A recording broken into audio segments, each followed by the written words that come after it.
is a presentation of Fox Sports. We are Fox. We are Florida. Power. It can change a game in an instant. Marcell Ozuna and Justin Bour provided the punch. Adam Conley the heat, and down went the Phils. Enter Wei-Yin Chen. Miami's lefty goes after the Phillies. Tonight, Marlins Phillies, Game 2.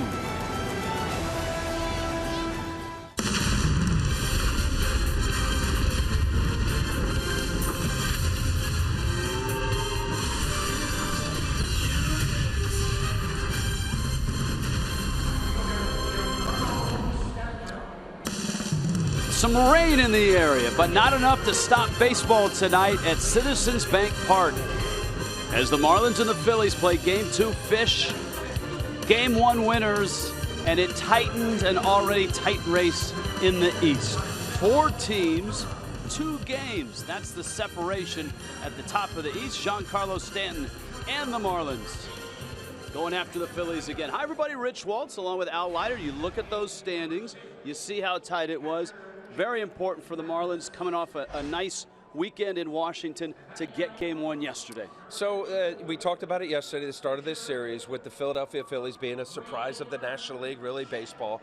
But you know a little geography, don't you? Yes. All right, so this is the I-95 happening right here, right? You got all the way to Miami, up to New York, through D.C. We're going to exclude I-75 and I-85 in Atlanta because they look like they're out of it. But this is fun. I know, listen, we're mid-May. This is exciting, no question about it, with the Phillies doing what they're doing and the Marlins are doing, and they got Wei-Yin Chen on the mound tonight. So which team is going to pull into the commuter lane and scoot by the other? Steak. Wei-Yin Chen, tell me about this lefty. His last start, one of his best. One of his best, yes, Rich. I like this kid a lot. There's a reason why the Marlins signed him to his big contract to solidify the front end there with Jose Fernandez. He was dominating. And we talk about a guy that was going after these Brewer hitters. I think the big thing to look for with Wei-Yin Chen, he likes to come inside. We saw Connolly with these Philly hitters last night. To keep that ball to stay inside when he throws the fastball. The combination of his curveball, his slider, and changeup is excellent. He has to pitch. He throws a lot of strikes and be aggressive. That high fastball to Lucroy, I'd like to see more of it. Vince Velasquez, give me 15 seconds on this right-hander. Wow, I'll tell you what, it's a little deceiving. His last 2 starts, I see that they're not as good, but boy, against the Braves last start, into the 7th inning, didn't get it out, and gave up 4 runs. This guy's got exceptional stuff. You talk about swing and miss stuff. Velasquez, this is a good matchup. So there's your matchup, and of course, power for the Fish last night with a couple of home runs. Oh, yeah. Emails and tweets, kids. Hashtag NL East. As the Marlins and the Phillies play Game 2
Florida is brought to you by the all-new 2017 Chrysler Pacifica.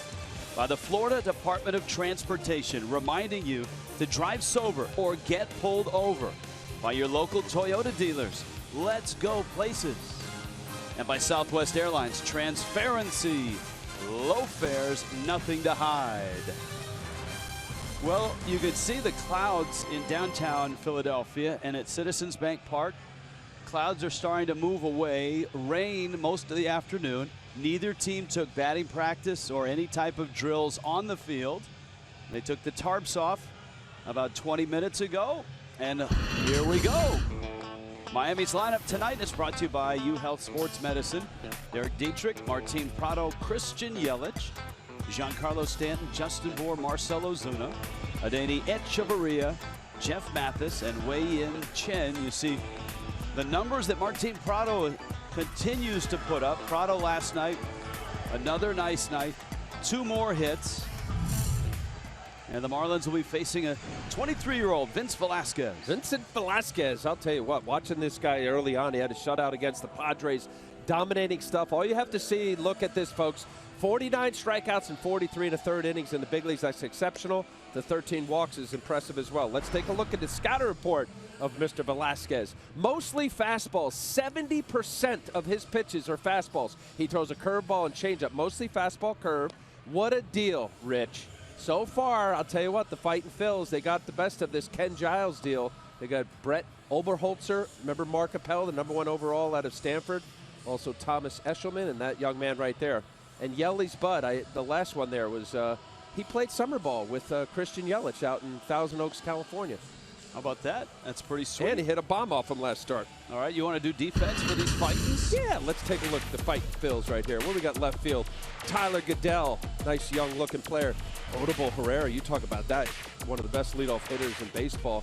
Peter Bordis at right field. Mikel Franco at third. Freddie Galvis at short. Cesar Hernandez at second base. And Tommy Joseph, a converted catcher, is now playing first. And the veteran Carlos Ruiz will be catching Vince Velasquez. There is Tommy Joseph, got his first major league hit last night. And the Marlins, a 5-3 win over the Phils, and an opportunity here. Velasquez checks his infield. We're ready to go. Dietrich in the box. Martin Prado. Christian Yelich will follow.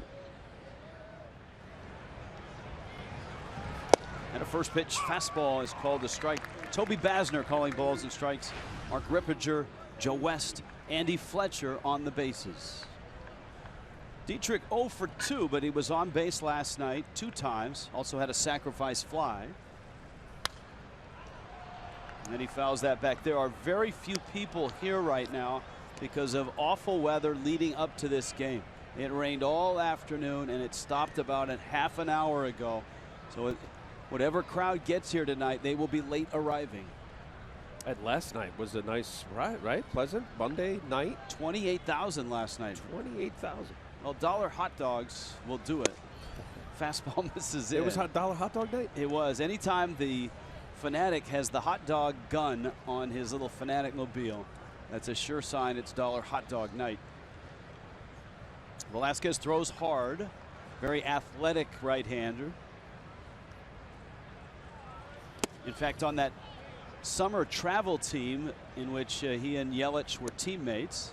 There you go. Now, I don't think it's a dollar, but they still look good tonight. Velasquez was actually a shortstop on that team in high school. He didn't pitch at the time, and wasn't until he got later in his high school career the Phillies saw him throw. Or actually, the Astros saw him throw. Second round pick by the Astros in 2010. Here's a 2-2. Yelich swings, got a piece, and stays alive. So he pitched a little, some, not really? He pitched some, and to the extent where he had Tommy John surgery when he was 18. And so after he had Tommy John surgery, he came up in the Astros system. And that's when, of course, the Astros in the offseason wanted to solidify the back of their bullpen. They saw Ken Giles, and they pulled the trigger. Good at bat by Dietrich.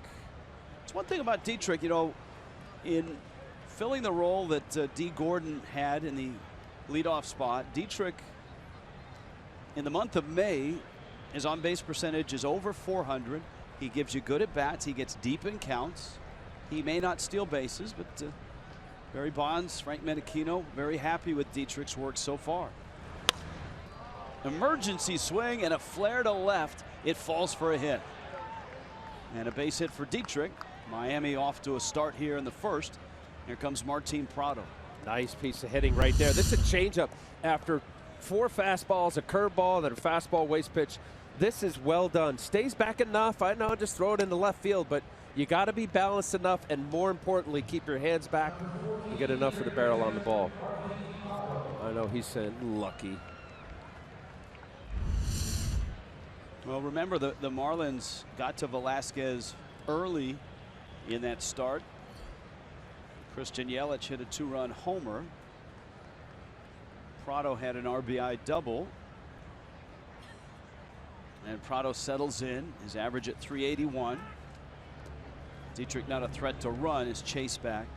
Daniel Murphy is still on top of the National League batting race. Prado in the 2 spot. 2 more hits last night.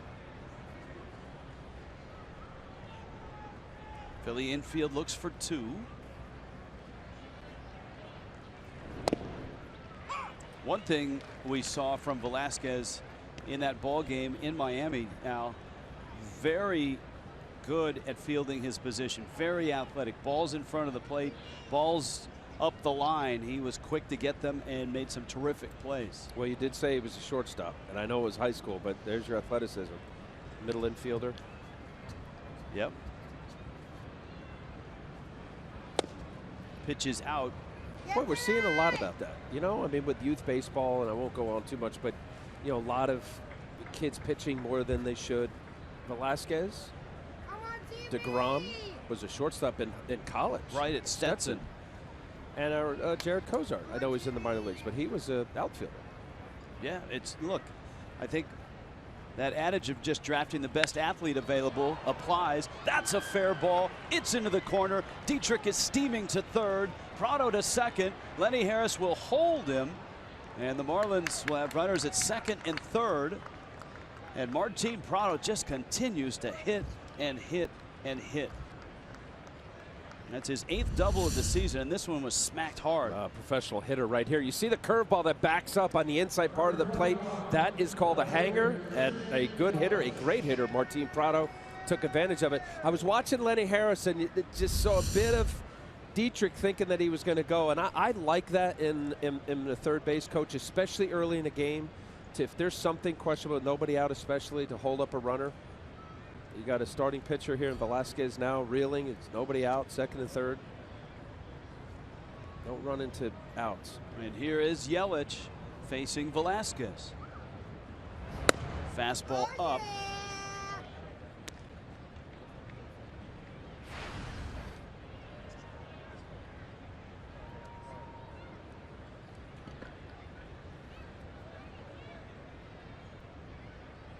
Middle infield is back. Joseph is back at first. And Velasquez misses outside. All right, here's the home run that Yelich hit. First inning. Oh, hitter half. What did you say, 470 feet away? 463. Wow. One of the longest of the year. And of course, Giancarlo Stanton in the same game would go 490 feet to left center. Fastball's out. And it's 3-0. Stanton is on deck.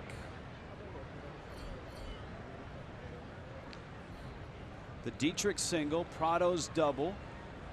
Miami trying to get on the board first on a wet night in Philly.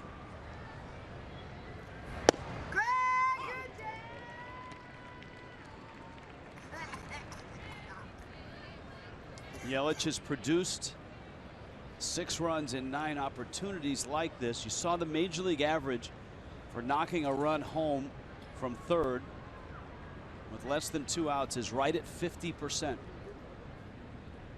3-1. Yelich hits it hard to short. Dietrich stopped, and the throw to first is in time. Wow. I'm not sure what Dietrich was watching, whether he thought that was going to be caught. Yeah, that could only be it. With the infield back, you see where Freddie Galvis is.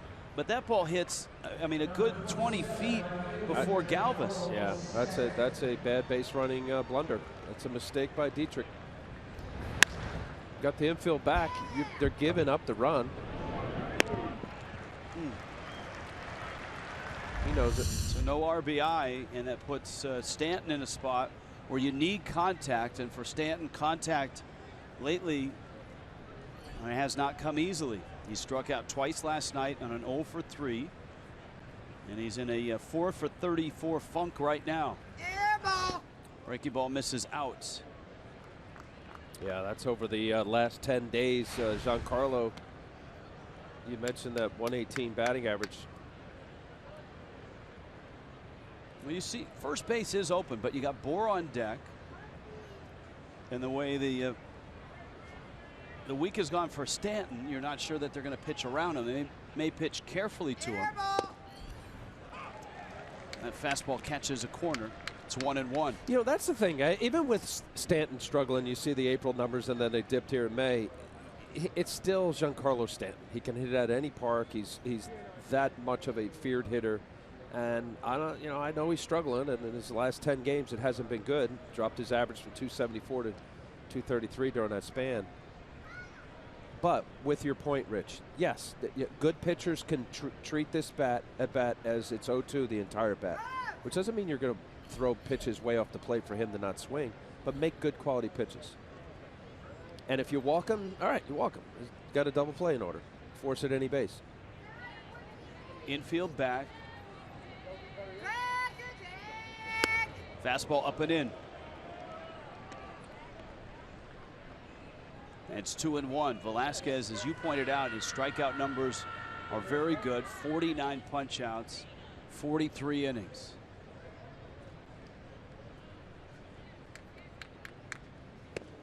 That fastball's up. So he's gone 3-1 to Giancarlo.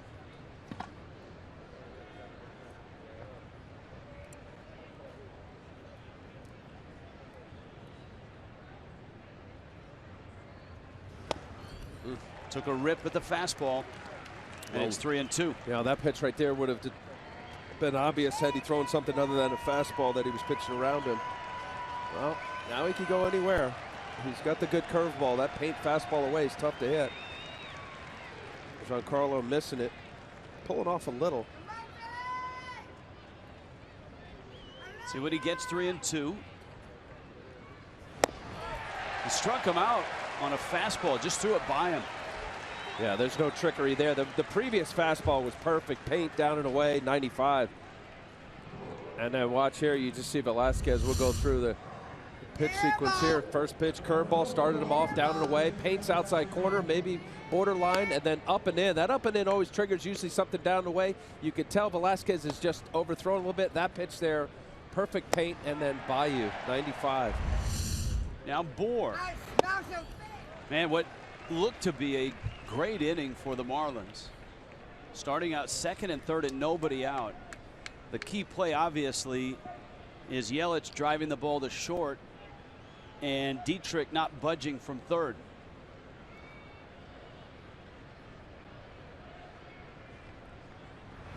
And Bohr takes a fastball that's up.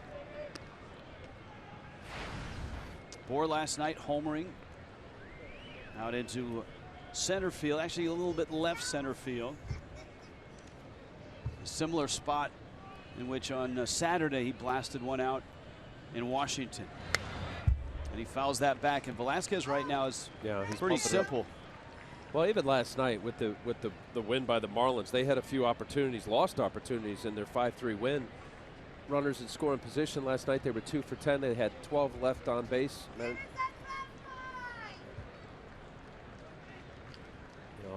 early in the game, especially, you get a run, you got to push them, especially against a tough pitcher. Breaking ball popped up. Third base side should be playable. Franco is there, and he makes the catch, and the Marlins get nothing out of what looked like a promising first.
And the Phillies lineup looks this way. The Phillies brought to you by UHealth Sports Medicine. Odubel Herrera in center. Cesar Hernandez at second.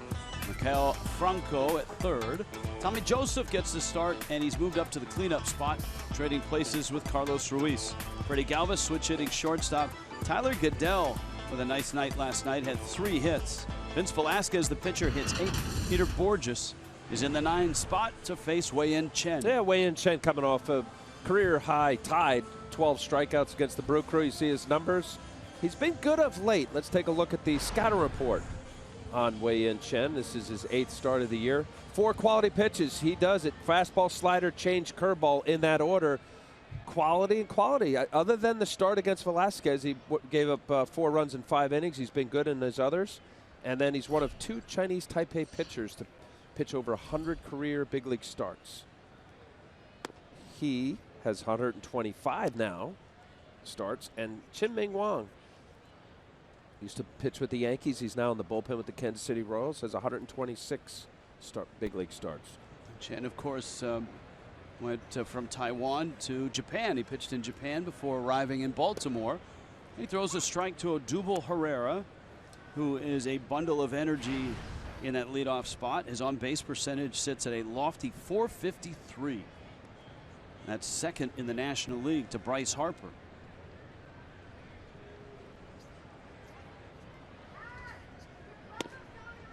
And Chen gets a strike. That's 1-2. Now, the last time Wei-Yin Chen was on the mound, he racked up a dozen strikeouts that tied his career high. Pitched into the 7th and beat the Brewers. And Herrera swings and misses, and already a strikeout from Chen. Now, what was different about that last start from the lefty? You know what? Just looking at that pitch, Rich, he throws a slider and a curve. There's a difference between when you throw a breaking ball. Now, that pitch out of his hand, Herrera is a heck of a player. I think right now he's their best player. You mentioned about on base. That was a feeble hack. Made him look not like a big league hitter. I think for Chen, especially with left-handers. Chen guys the bunts, and he throws out Cesar Hernandez. To be able to throw inside, not only to stand a lefty up, but to throw in for a strike. And once that happens, because most left-handed hitters, when they're facing left-handed pitchers, look for what? Something out over the plate, because some kind of breaking ball is going to go away. We talked about it last night with Adam Conley. He's a fastball slider change, and the reason why left-handers, I believe, are hitting Conley at a, 370 clip last night, you eliminate one of your pitches. Change-ups, you don't often see lefty pitchers throw change-ups to left-handed hitters. And when Conley, I know, that was last night, good first pitch curveball, get me over. Trust that pitch to pitch against left-handers as well. Boy, I mean, that's just going to even open it up even more for that young man. Mikael Franco, third baseman for the Phils. And it's always been, Rich, that the changeup, he pitched a good ball game last night. You see his numbers really tacked the hitters. And I love what Adam Conley did last night of pounding the right-handers. And you don't see that often. Here comes one in here now. Up slider. Liner to center. Ozuna lines it up and makes the catch. And an 8-pitch first inning for Wei-Yin Chen. To the second in Philly. Scoreless emails and tweets coming up.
Philadelphia, where it is also a Twitter and email Tuesday driven by Ford. And tonight, it's all about the NL East. Who's having a breakout season? What has surprised you about the division so far? Tell us what you think. Send those tweets to @FoxMarlins. Your emails can go to foxmarlins@gmail.com. And don't forget to use tonight's hashtag NL East. Guys? All right, driven by Ford. Thank you, Jessica. Vince Velasquez, Marcell Ozuna. And a fastball. Ozuna goes after it and hits a high fly ball into that left field corner, and it's into the seats. Pretty easy to get a souvenir tonight on this rainy day. Get a few. Yeah. And Ozuna stands back in. Ozuna set the tone last night with a long home run, excuse me, 434 feet to left center field. And that got Miami started on a 1-0 lead and ended in a 5-3 win. Extended his hitting streak 16 games. Longest in the National League. Here it was, and there it went. Oh, hum, baby. Get on the board. Is he locked in? One of several Marlin hitters. Another fastball. In terms of bat speed, Ozuna probably has the best bat speed on the Marlins. Inside pitches, it's tough to throw a fastball in on him where he doesn't get around on it. Scouts always marvel at that bat speed, so it's fun to watch him against a guy like Velasquez, who, when he got in trouble in the first inning, just reared back and started bringing the heat.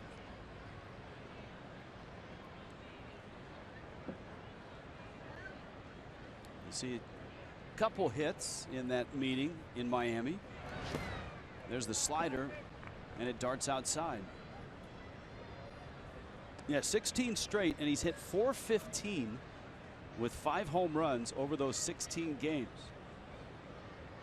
And Eddie Echeverria and Jeff Mathis will follow here in the second in Philly.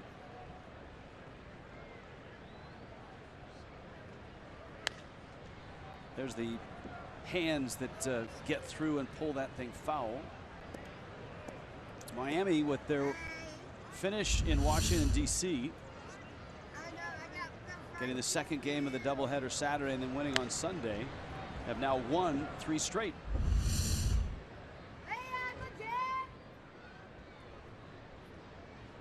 Two. That's in. Velasquez, that previous pitch with the changeup. Ozuna fighting it off. He's showing all of his pitches here. This kid could settle in. Marlins let him off the hook last inning. 8th pitch of the at bat. And Ozuna pulls a breaking ball. It looks like Ozuna's on it right now. Well, he's one of the hotter hitters in the league. You cited the numbers over the last couple weeks now, really.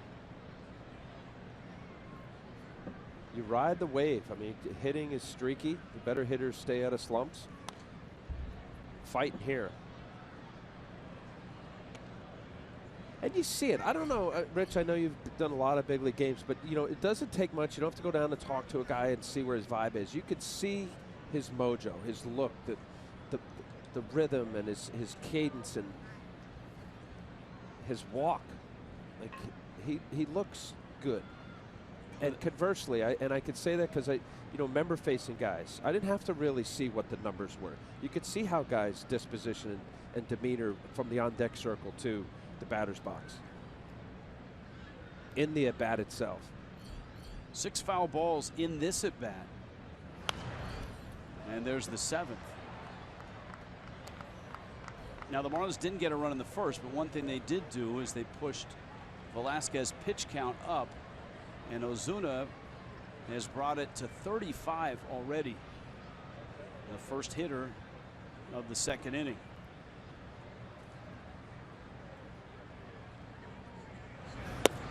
How about that? Wow.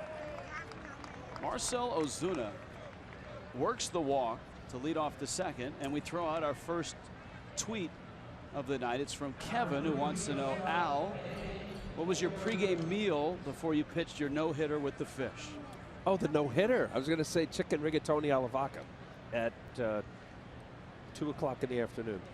I had Chinese food on Broward Boulevard in Plantation. I don't know the name of the Chinese restaurant. I always had pasta and chicken of some sort, usually Italian, and the place was closed, Rich. It was closed? My wife and I pulled up, and I said, oh, my, what am I going to do? Because that was tragic. I was very superstitious. All right, maybe a good follow-up is, where did you eat for your next start? I ate there. Yeah. No. My next start was in Chicago against the Cubs. When we came back to Miami, I went back to the Chinese place. I don't know. I know I didn't eat there often, so it must have been very good. Not the food, but my next start. Echeverria takes a strike. That, by the way, that was a heck of a bat by Marcell Ozuna. 11 pitch, fighting off some tough pitches from Velasquez. Good at bat. Now, Echeverria came to life last night with 3 hits. He was 3 for 5. And he dribbles that one foul up the line. And this is a ballpark, for whatever reason, that Echeverria has really liked over his career. We talked about that big 7 RBI game he had in 2013. He had a grand slam in that game. In his last 7 games here in Philly, he's close to 500. There's the career numbers in 23 games here. Ozuna away from first. Come on, Philly!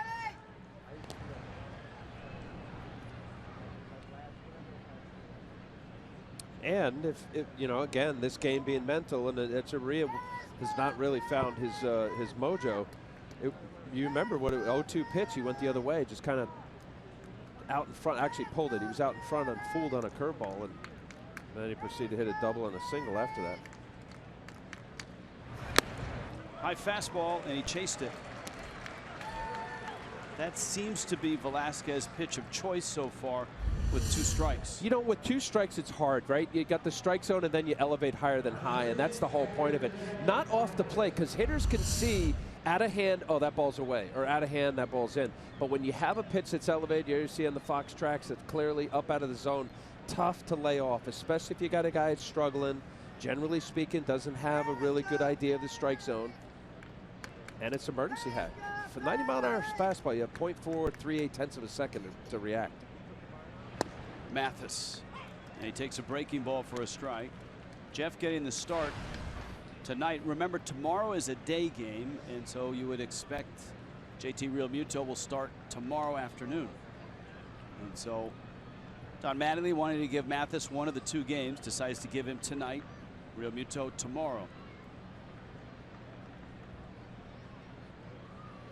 Tommy Kohler tomorrow night, or tomorrow afternoon, against Jeremy Hellickson. Guy played with the pitch with the Rays for several years. That's a 1 o'clock start. 12:30 for Marlins Live. Ozuna still at first. Mathis with Chen on deck. That's 1 and 2. Got away with one there. That's a hanging changeup down the middle, but even there, 88 miles an hour. Just, you know, the stuff that Velasquez possesses, 94, 95 miles an hour with his fastball, and then 88 on his changeup.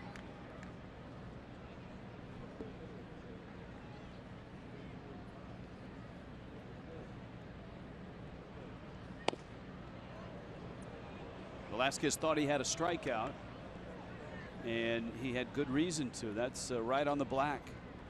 In fact, it's got more than just the black. So a break for Mathis. Still in the at bat.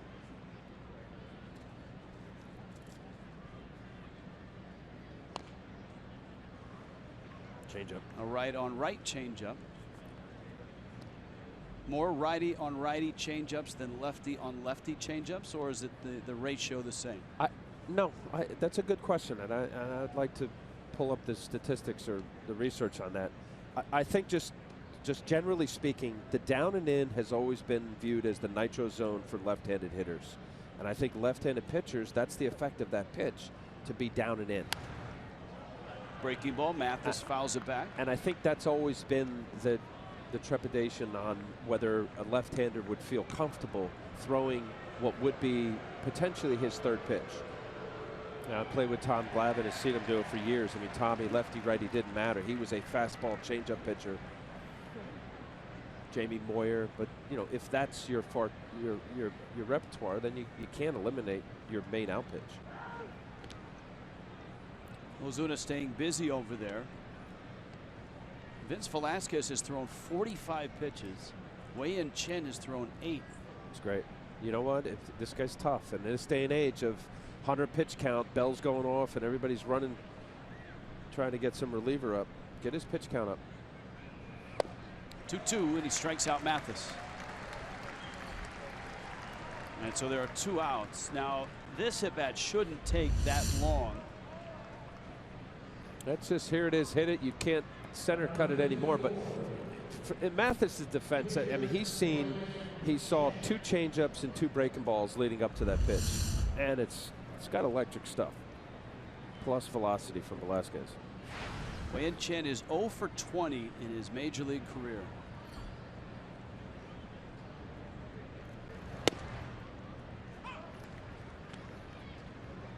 And you see in the season he's 0 for 14.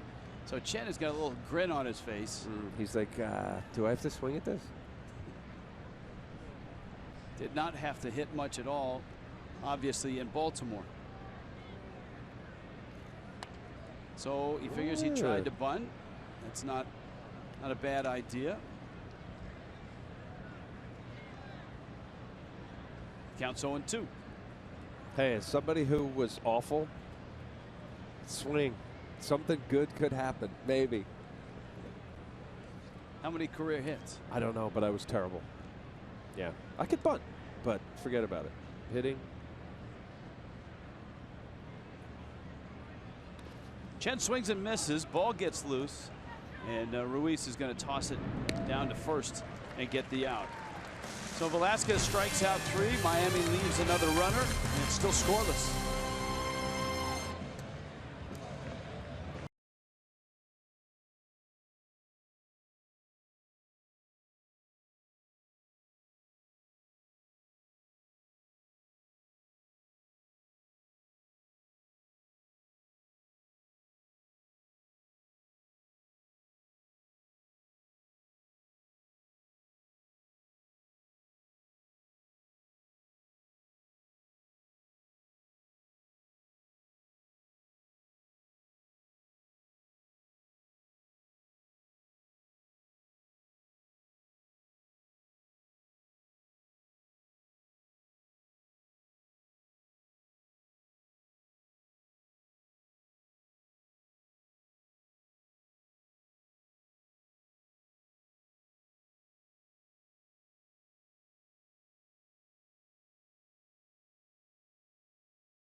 Phillies scoreless. Marlins and Phils.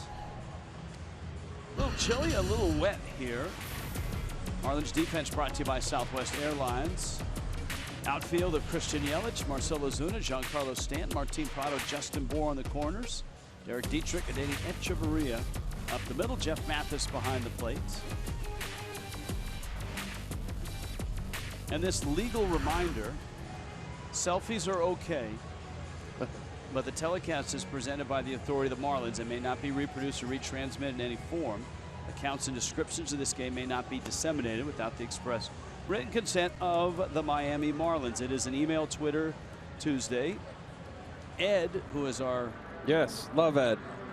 Eddie Svita, our Baseball historian points out that you were 45 for 530, 085, 7 doubles. You did have a triple in your career.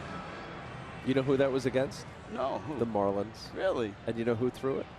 Brad Penny, when he was throwing like 100. That's what I'm saying, Rich. Swing the bat. What's the old saying about Babe Ruth? Can't hit a home run with the bat on your shoulder or something like that? That's true. All right, here's Tommy Joseph. He did not keep the bat on his shoulder last night. He lined one into center.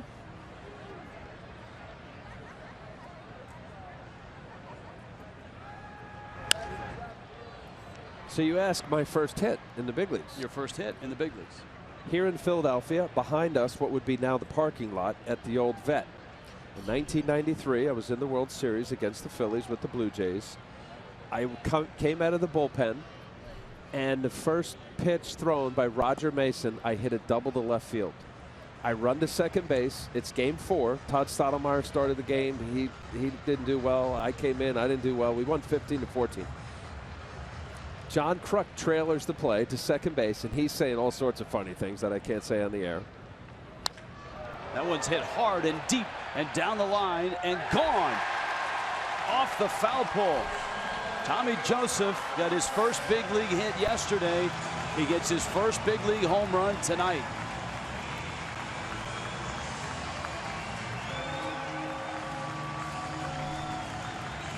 Well, they're trying to find him a spot to get him some at-bats at the big league level. Big prospect. Had some concussion issues as a catcher here at first base. This looked like a fastball that just didn't get in enough. I thought it was pretty good pitch, not good enough. That ball was down and in, but not in enough. Wow. He pulled his hands in. That's a line drive.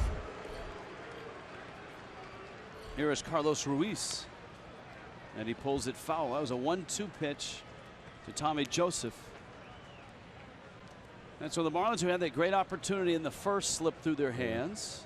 Now trail at 1-0. Wei Chen has allowed 6 home runs this year. And a breaking ball for a strike. So Kruk is trailing you. Yeah, if you're telling a story like that and then a guy hits a bomb, you know, ruin the whole story. I know. Never happens to Vince Scully. Right? Happens to us. Oh, nice play by Chen and an underhand flip. Just all right, I'm done. But the luck of it all. I didn't have an at-bat. So Crucky says, watch the play right here. This athleticism squares up enough to home plate. That is the key for any pitcher. Make sure after you release, whatever your delivery is, but try to be square to home and give you a chance to fill that middle of the field hole, which is the biggest hole for the infielders. Well, now with overshifting. So Crucky's starting to yell at me because he wasn't doing so well. And I said, I know, John, I can't believe it. I haven't had an at-bat in 10 years since high school. And then you should have heard John Kruk, because he was like batting $1 something through 4 games in the World Series. And it's true. To right, Stanton has it. Sliding catch by Giancarlo Stanton. Terrific play in right. Wei Chen sure enjoyed it. And he robs Freddie Galvis of extra bases. Nice play. Ball hung up there long enough for Giancarlo to catch that ball. I thought that ball was going to be sinking a little faster. Well done. 2 nice plays. One by the Chen and here by Stanton. You betcha. There's Tyler Goodell. 3 hits for Goodell yesterday. Stanton still shaking off the remnants of the collision on Sunday.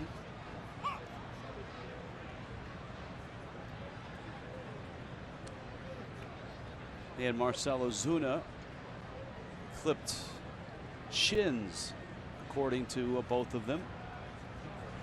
And that spilled them, Stanton, into the wall, which was in front of the scoreboard in Washington, D.C. It's actually a cyclone fence. Still didn't feel great. And Ozuna banged his head on the warning track.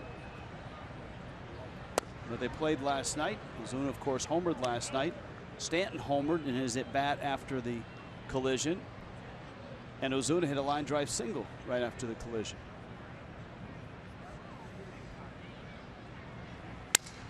Busted bat. Prado approaches. and gets the out. But Tommy Joseph leaves the yard. And the rookie's homer. It's 1-0 Philly.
Chrysler is the presenting sponsor of Miami Marlins baseball.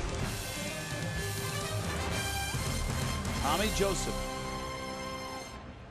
who struggled for the last couple of years to just get on the field in the minor leagues.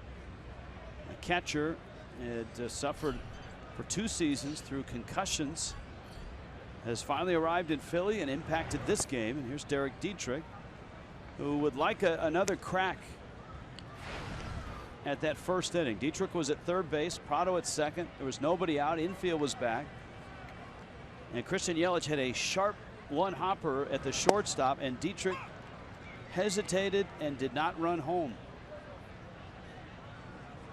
Freddie Galvis threw to first and just got Yelich. And then Vince Velasquez did the rest. He struck out Giancarlo Stanton and got Justin Bour to pop out. And Miami had nothing to show for a single by Dietrich and the double by Prado. Counts 2-1.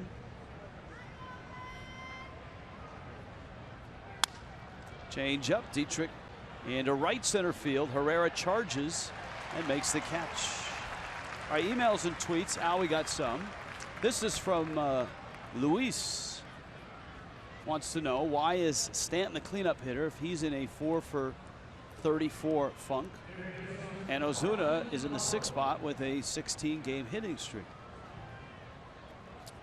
Why, says Lewis? Well, listen, first of all, Giancarlo Stanton, if the Marlins are going to do anything this year, he's your guy. Now, could Don Mattingly or do managers tinker once in a while? I'm a believer, unless it's really affecting him greatly. I mean, didn't he have a home run in the National Series? Yeah, Sunday. Yeah. Who's the fellow who did the tweet? Lewis. Lewis. Yeah, I mean, come on, man. That guy right there is one of the most prolific home run hitters. Yes, I know he's striking out. He's swinging at a lot of pitches out of the zone, but no, you keep him right there. Now, if this is 2 months and he's batting a buck, you might want to play around. He'll get out of it. The last thing you want to do is for your everyday players, your stars. Giancarlo Stanton is a star of this game. To come into this, to whatever field and look to see where he's batting in the lineup. No, bad idea. But I hear what you're saying, because there are guys. But like last night, there were 5 RBIs from 5 different players. This is a lineup right now. If the Marlins are going to win, they're going to need contributions from everywhere. But that young man right there standing next to Barry Bonds, they're going to need him to be the guy that he is. Hit home runs and play terrific defense. Put the ball in play more. You know, your home run guys have higher strikeout totals. He'll figure it out. But thanks for the email, Lewis. Benjamin, one of our Texas fans, with an email. Foul back. Of the 4 NL East teams that have been successful at the start of the season, who will be able to sustain that success moving forward? For as much as I love what the Phillies have done, I just don't believe that this is a team that can go from 99 losses last year, basically unload the team that you had the last few years and compete. I don't believe it. The Marlins are better than the Phillies. We know that the Braves have been a serious rebuild. I think the Marlins are going to make it interesting, and in my opinion, I said it in March, that they are going to be a team that's going to be looking as one of the potential wildcard teams. The superior teams, Mets and the Nationals. Look, the Mets run out 4 ace starters every night. That right there hasn't happened in a long time, and that's a strikeout of Martin Prado. He had gone 59 consecutive at-bats without a strikeout. And I had the same stat, and I didn't want to say it because I didn't want to be the guy to jinx it, but yes, that was impressive. 59 at-bats, consecutive at-bats, until what you just saw there, swing and a miss by Martin Prado, strikeout. That's a heck of a streak. You talk about a guy putting the ball in play.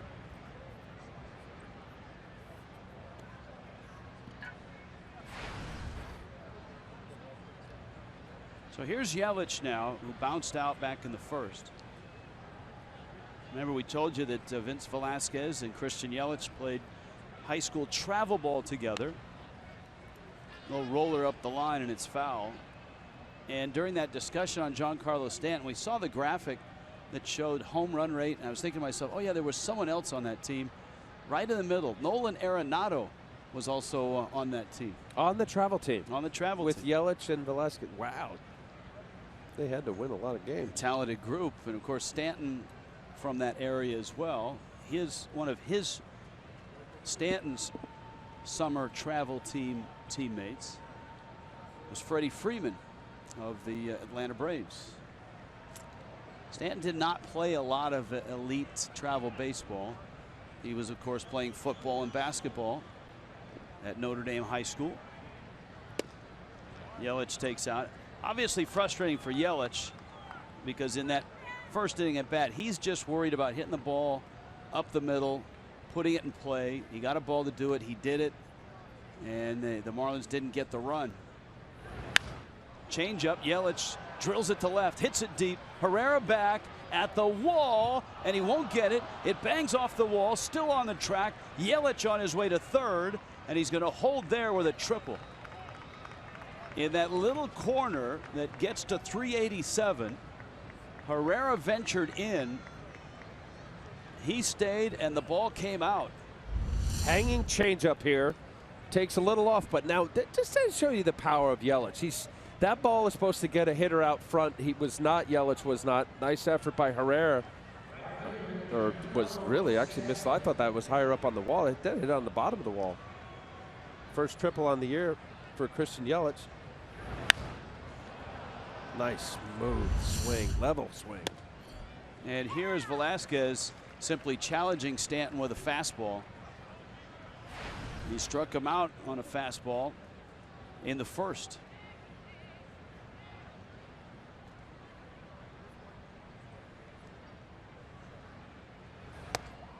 That one misses out, and it's 1-1. So Yelich is standing at third. He's 90 feet away. There are 2 outs.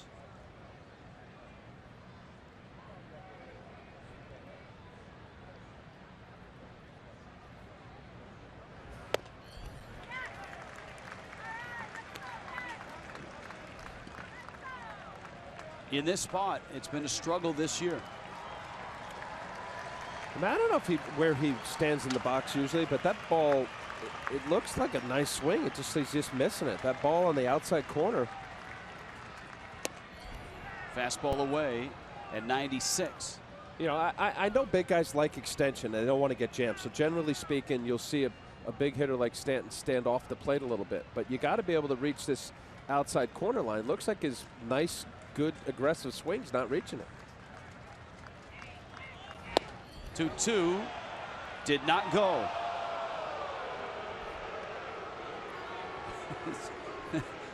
Philly fan can't believe it. Here's a look.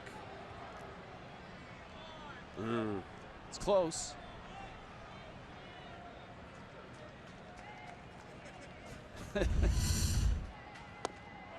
Slider misses and Stanton walks. And if you're looking for a ray of sunshine, when Stanton starts to come out of it, the walks come first. There it is. See, there's the ray of sunshine. The very small ray of sunshine. We had cloud and rain all day today. So a walk for Stanton. Yeah, it starts with a walk, right? Good eye. You see the pitches. Yep. It looks like this just pounding him away, away, away. Bohr takes a changeup that misses out. Now Bohr popped out. That ended the first. Yelich and Stanton at the corners.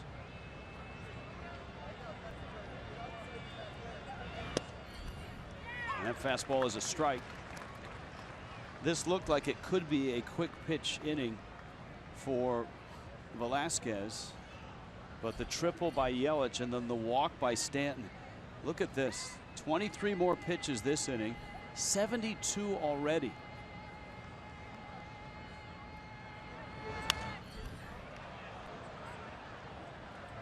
He is not shy about throwing his fastball.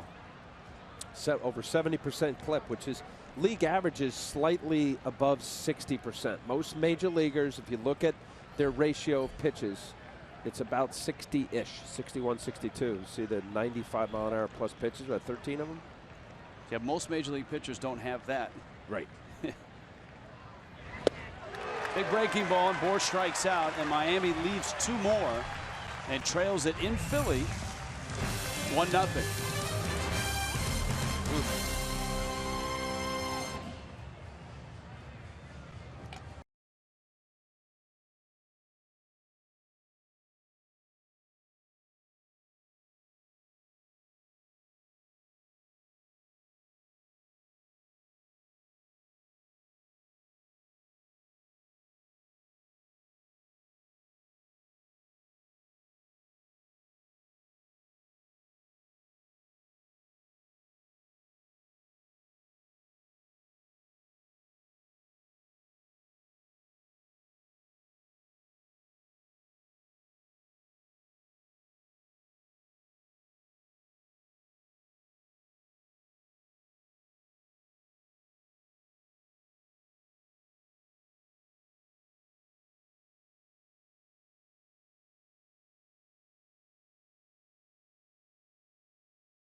You know, the show It's Always Sunny in Philadelphia.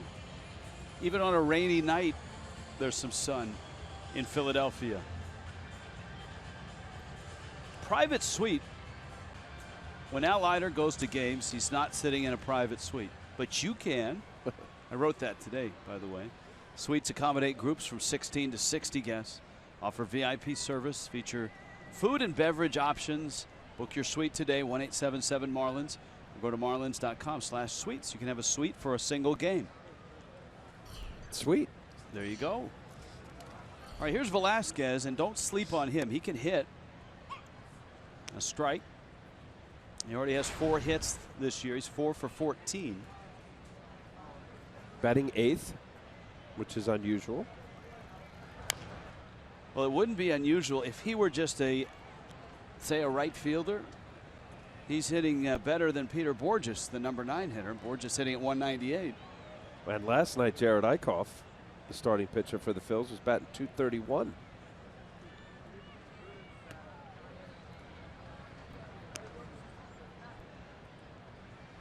Velasquez, Borges, Odubel Herrera, 8-9-1 in the Phillies order.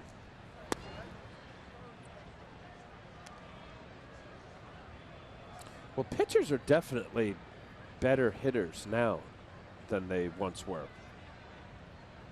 You agree with that? For the most part? Swing and a miss. Not sure. Let me think on that Mull one. on that one. All right. And by the way, Al, if you can't watch the game on TV, you can stream it live on your mobile device with the new Fox Sports Go app. It's the app that'll take Fox Sports Florida and the Marlins with you wherever you go. Now, I mean, I think back into when there was no designated hitter, early 70s. You had guys like, I think the modern day best hitting pitcher is Madison Bumgarner, correct? For power and all of that. I don't know, is he? I'm gonna have to pull that one up. There's a lot. There's a lot of guys that can hit. Right, but I would say a guy back in that 70s era. There's Jose's numbers. He had a big hit in his win. Was Ken Brett, George's older brother. No, there's no question, guys. You could pull out a few guys. I played with the Yankees, and Billy Martin was my manager, and he had Rick Rhoden penciled in as a DH one day. Right. Well, Dontrelle Willis for the Marlins had always had some big hits. Hit some huge homers in New York at the old Shea Stadium. But I have a theory, and I do believe, and it's just my observation, that the pitchers are better because of travel ball, because of more kids playing or shortstops and outfielders, etc. But more than that, Rich, when I played and I came up, I was an American League minor leaguer with the Yankees. Here's a pitch down the way to Peter Borges. Let's see the paint. Boom. Perfect location. How do our Fox tracks get it? I mean, that was paint. If that got the corner, that is knee high. I know Peter Borges didn't like it. Did you see that same Philly fan reacted, the guy with the coat with his arms up? He's becoming a regular. Anytime there's a call that does not look like it went the Phillies' way, he's up. Yeah, well, I think he had an argument, right? I think we had it outside a little. There he is. Philly fan getting text from family saying, hey, calm down. I didn't hit. Didn't hit. National League, you're always DHing. You're always in a DH park, and I think the guys hit more coming up. Bouncer to Dietrich, who gets the out at first. And Wei-Yin Chen outside of the Tommy Joseph homer. 1-0 Phillies.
On top, it's the 4th. As well, it's time for our cold hard facts, brought to you by Coors Light. All-time opponents. RBIs in a game at Citizens Bank Park. We talked about Echeverria and his 7. He's joined by Aramis Ramirez, Jason Giambi, Billy Butler, and Ryan Braun. That was a Roy Halladay start, I've been informed. That's stuff I don't remember, but glad to have the help. Marcell Ozuna faces Vince Velasquez. 6 strikeouts. Ozuna walked an epic walk, 11-pitch walk back in the 2nd. And he pulls that one foul. Miami's had opportunities. 2nd and 3rd, nobody out in the 1st, didn't score. Ozuna leadoff walk in the 2nd. Velasquez then struck out the next 3. Yelich tripled, but that was with 2 outs. And after Stanton walked, Velasquez struck out Justin Bour.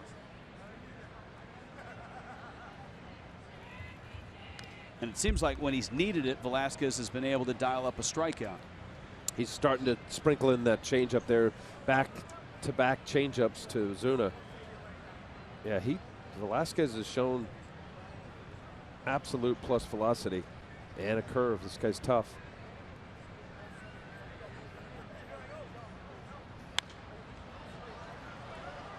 And then you go changeup 84, and then that 94 looks like 104. The importance for pitchers to change speeds. Locate a fastball. And if you have a superior fastball as Velasquez, it makes it that much tougher to square up and change speeds with your off-speed stuff. In his case, curveball changeup.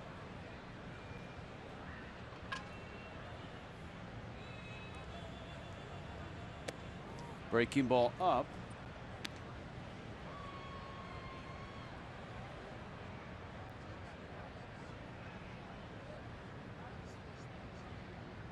So this is the 6th pitch of this at bat to Ozuna. And he sends it to right, hits it pretty well. Borges is back at the track, and he makes the catch.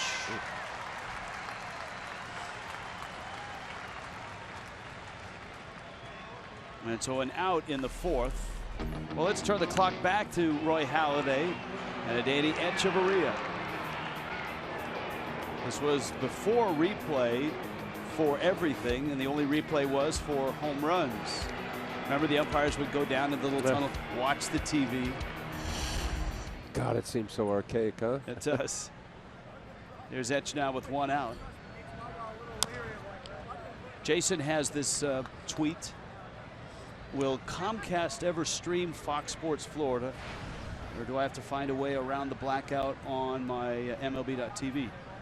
Jason, Fox Sports Go. Download the app, and on your device, your tablet, your laptop, you can stream the game live on Fox Sports Go, wherever you go. So there you go. That's new this year.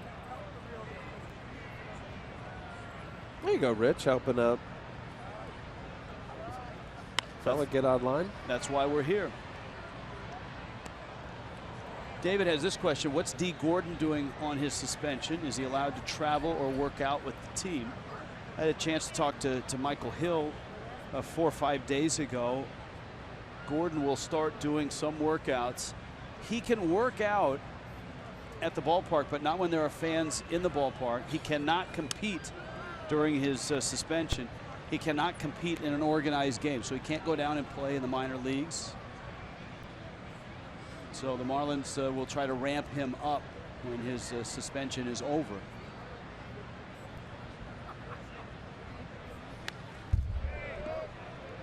That one foul back. Speaking of suspensions,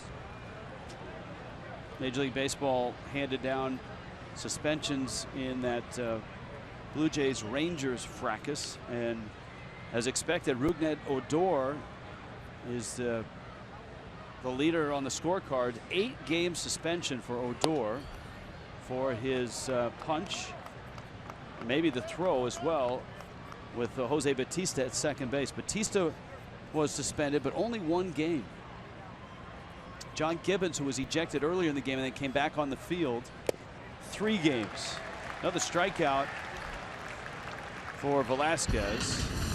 By now, it's the punch heard round baseball and the sports world. He got him. Beltre helped him out, but he got a little woozy there. Yeah, so that's 8 games. Were you surprised? I was a little surprised. That he got 8 games? Yeah, I thought more.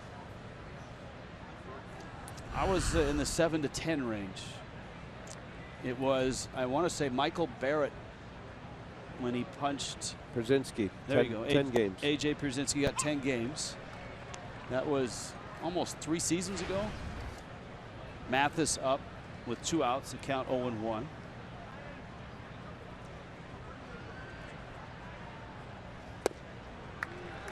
And it's 0-2. Also, Elvis Andrus got a 1-game suspension. He came in and threw a punch, and I'm not sure who he threw the punch at, but he was suspended for 1 game. Many guys were fined and ejected from that game, which results in a fine as well. 1-2 the count to Mathis. Mathis would love to get on. You've got Chen on deck. You'd rather not start the 5th inning with Chen leading off.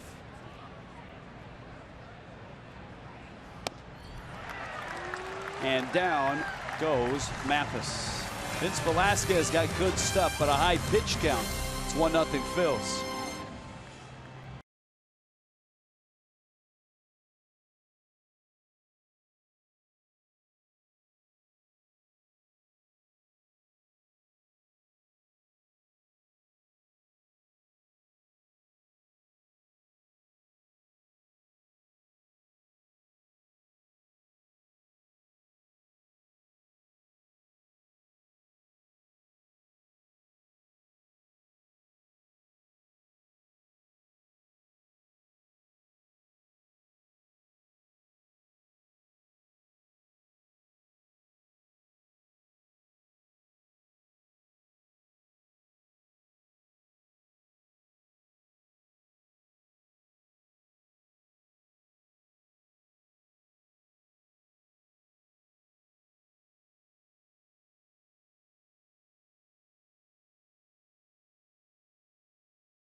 The all-new 2017 Chrysler Pacifica.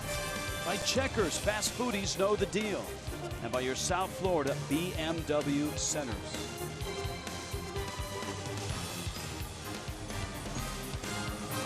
Rainy day and a soggy night in Philadelphia. Wei-Yin Chen and Vince Velasquez matched up on an email and Twitter Tuesday, driven by your South Florida Ford dealers. Patrick has this tweet. What happened to the Phillies speed gun guy behind home plate? Now, if you watch Marlins baseball in years past, the Phillies here at Citizens Bank Park had an employee, and he was a baseball guy, a guy that had played in college and knew what he was looking for, sitting behind home plate with a speed gun and a walkie-talkie. And when the pitch would come across, he would clock it on his gun and then call up to the scoreboard where they would put the right about in there. You would see him. And then up on the scoreboard, he would tell him, hey, slider at 88, and they pop that up right away. He's not there tonight, and I'll have to ask, but my guess is with StatCast, now that's done for him. StatCast is in every major league ballpark. It's a series of high-def cameras that pick up every movement of player, pitch, and hit, like that one off the bat of Cesar Hernandez. Well, I guess you could say, Rich, finally they have tracked, documented every single pitch thrown, location, and it's another part of why the game has gotten better. Is that the radar gun there, presumably? I don't think so.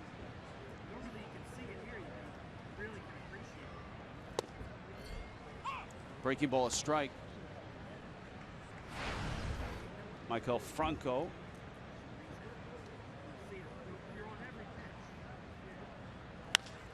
Franco hits it deep, center field. Ozuna back at the track, has room and makes the catch.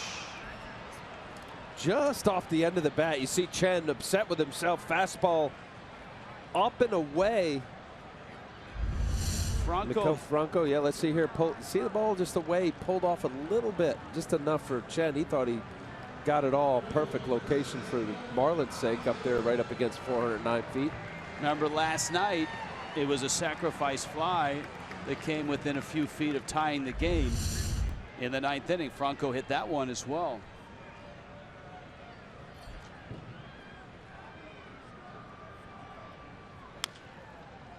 And that one pulled foul. Again, the discrepancy here as far as the pitch count is significant. The Phillies do have a 1-0 lead, but Chen has been much more economical.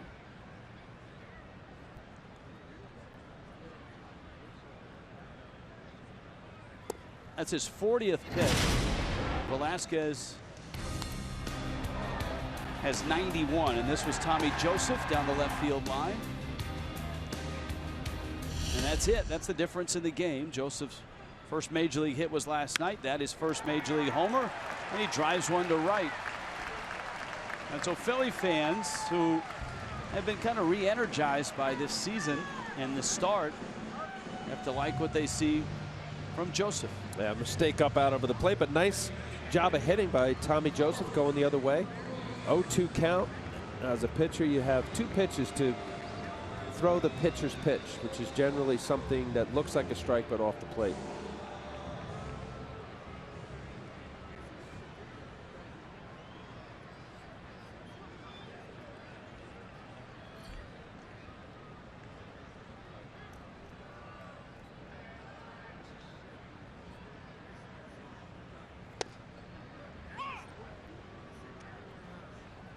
Ruiz bounced out back in the 2nd.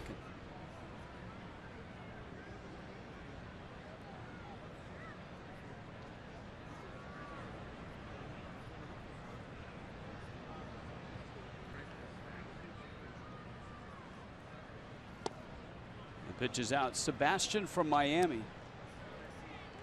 As you see, the bullpen is up already for the Phillies. I did not know that the Ibis could type, but way to go, Sebastian. When is the return of Mike Dunn? How does that affect the bullpen? Well, it adds depth, certainly. Mike Dunn, I believe, is about 2 weeks away. That one pulled foul. Edwin Jackson, I think, is closer. Edwin Jackson has a possibility this weekend. Yeah, this weekend I heard. That's what I heard. Of joining that bullpen. It adds depth, certainly. Both those guys.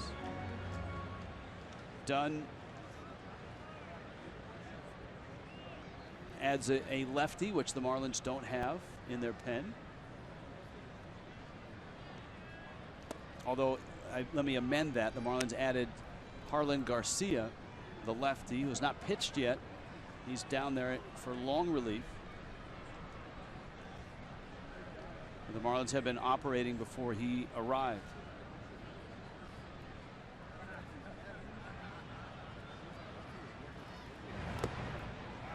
Chen misses down low. So that would be the effect.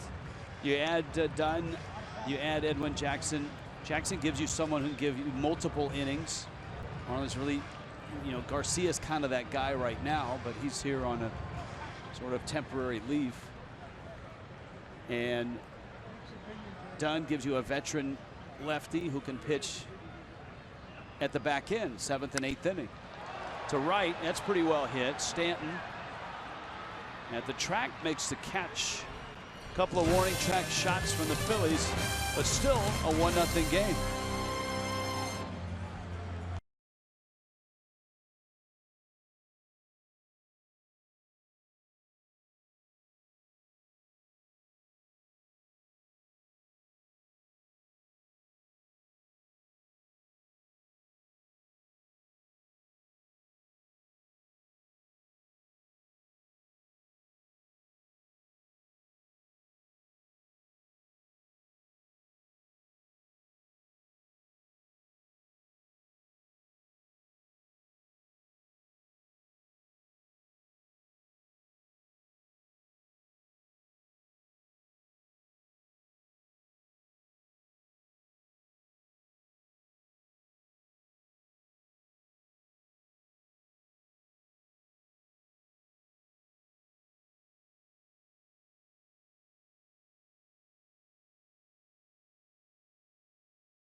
Park, where it is a 1-0 ball game in the 5th inning. It is a Twitter and email Tuesday driven by Ford. Keep those tweets and emails coming. Tweets can go to @FoxMarlins. Emails can go to foxmarlins@gmail.com. And don't forget to use that hashtag NLEast. Earlier, we threw out the question, who has been one of the breakout players in the division? And some of the answers I've seen: Odubel Herrera, Daniel Murphy, and Noah Syndergaard. As far as the Marlins go, a lot of you are giving love to Christian Yelich, Marcell Ozuna, even JT Realmuto, and David Phelps. Remember, use that hashtag NLEast on all of your tweets and emails tonight.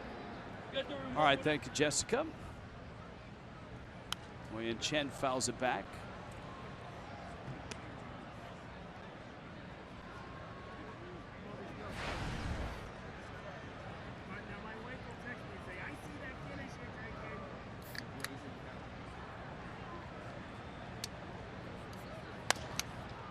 Chen may have busted his bat.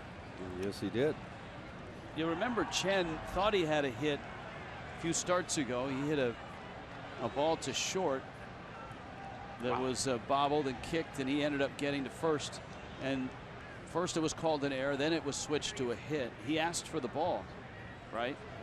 But it was such a bad call, you knew it would get reversed. And they did reverse it. It went back to an error. And he threw the ball back in. They threw the ball into the stands from the dugout.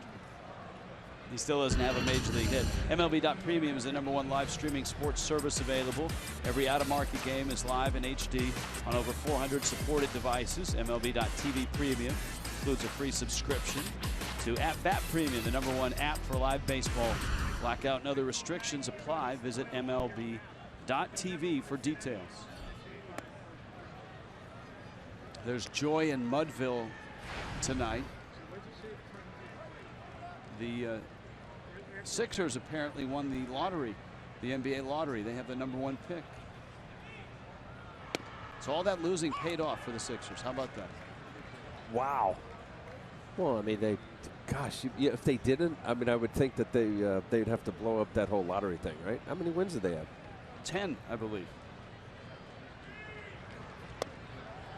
10 wins. Yes. Dietrich now. You got Dietrich and Prado. Now the Phillies have 2 relievers up and ready to go, as Velasquez has hit 99 pitches with this one. Dietrich pulls one foul wide of first.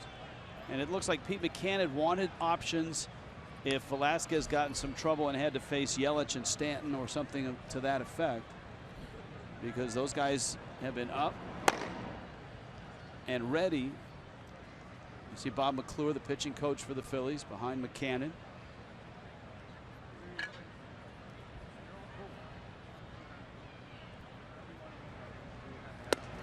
That fastball, that high fastball, has been really tough for Marlin hitters tonight. That's 10 strikeouts.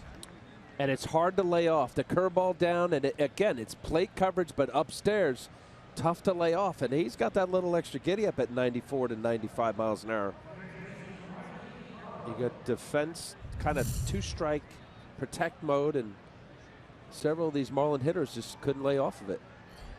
You know, we talk often about keeping the ball down. Yes, there's no question about it. When you talk in the zone, low pitches, if I do that down in the knee area, you'll generally get ground balls. But higher than high, if you got aggressive hitters, some of them will swing at it. So far tonight against Velasquez, there's been a few of the Marlin hitters to go for it. Prado now, and just to show you how good Velasquez is tonight, he struck out Martin Prado.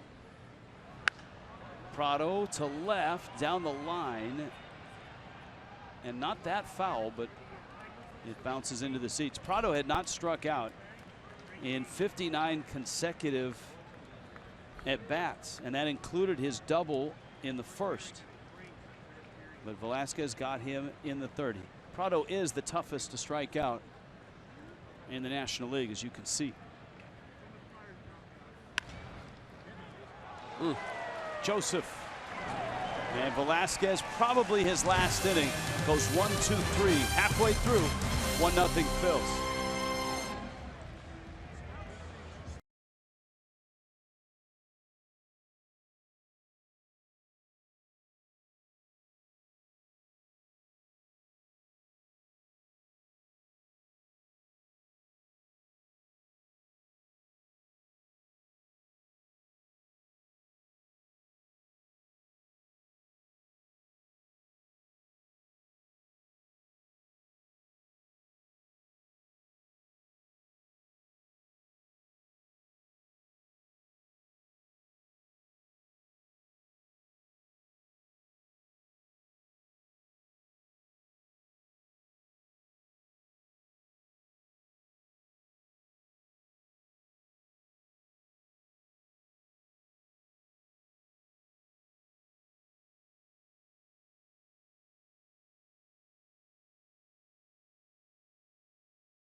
Greater coverage of baseball is brought to you by T-Mobile.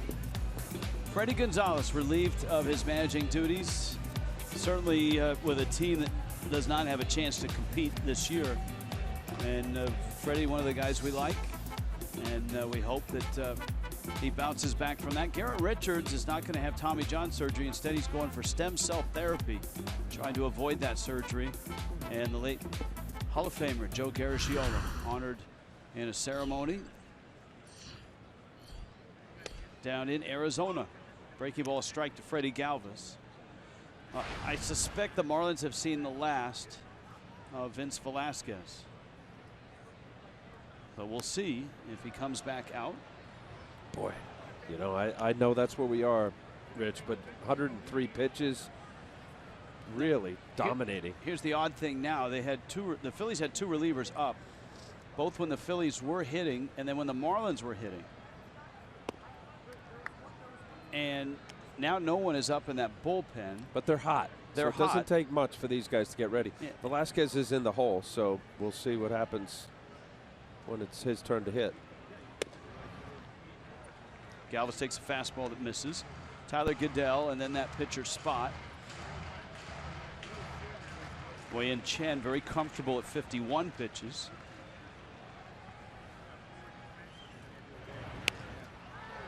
Soft fly, left field. Yelich off his glove. Galvis running and getting to second.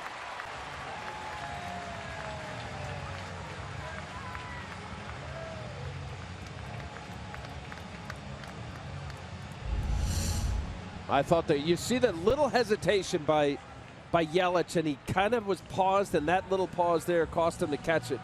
Good effort.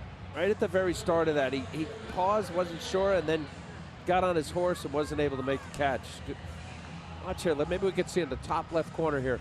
You see, it takes a one little quick step back and then goes for it. And even with his speed, wasn't able to make the catch. So Galvis with a bloop double. Here's Goodell. Emmanuel Burris is on deck in Velasquez's spot.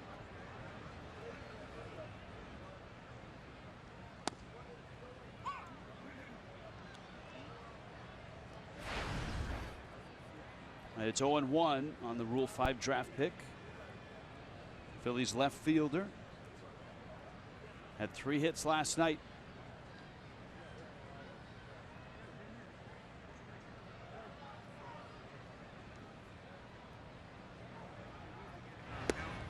Nice.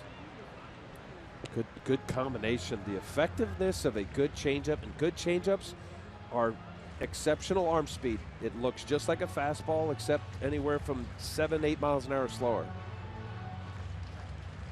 Juan Nieves, the pitching coach, looking on. What a great resource for Chen to work with a lefty in Nieves. Busted bat, good pitch. Prado looks the runner back and gets the out.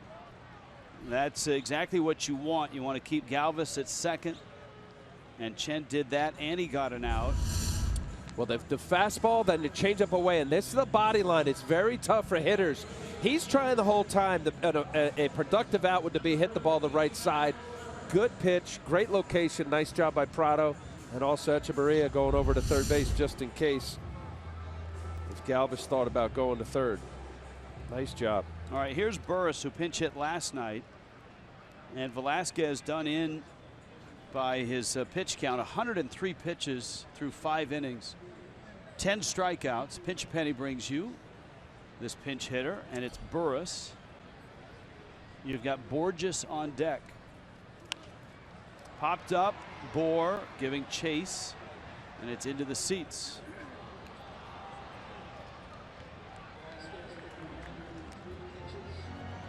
Matt with a tweet suggesting that Jose Bautista start wearing the helmet and mask of Giancarlo Stanton with that little guard on the. That would have worked, right? Yeah, if he was right. Wearing it, slide into second base. I think if you're going to run into Rougned Odor, you probably want one of those Also, if you run into Rougned Odor, duck. Well, you might want to be aware of his patented move. If you go back and look at that brawl from the minor leagues, right, is the it's sort of the chest to chest push followed by the right hand jab too. Come up with a defense for that. He did have an incident, and he was the runner that slid in a minor league game. I think it was in Calgary or somewhere. Spokane, and popped up and did the exact same thing. Burris with the count 0-2. Galvis the runner at second. And Chen spins around.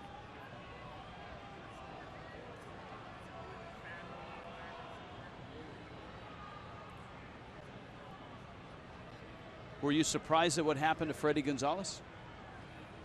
You know, I've been hearing about the grumblings, right? I mean, look, it's almost an impossible situation for a manager. I mean, he had a roster that was absolutely dismantled in the last 2 years, and the Braves didn't get major league ready talent back. So, you know, most of the big names, the Swansons and such that Atlanta got back, won't see the big leagues until either late this year, maybe next year. Yeah, I think you set it up perfectly, Rich. And you know, the reality is that when John Hart came in, new regime, I guess if you could say, I think the plan was that this is going to be a 2017, 2018. I know they have the new stadium coming in, but when you unload all of your marquee guys, your money guys, clearly you're rebuilding. I don't think they thought it would be this bad. They have 11 team home runs. 11. How many does Giancarlo have? He's got 11. Yeah. Ball in the dirt. And that was after yesterday they had a couple home runs. Jeff Francoeur hit a home run. So they got a lot of rebuilding to do, and I guess Freddie wasn't in the long-term plans.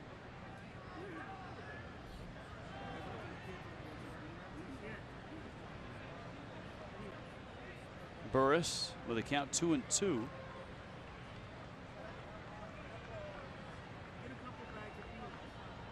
Well, that's one of the amazing things about the Phillies.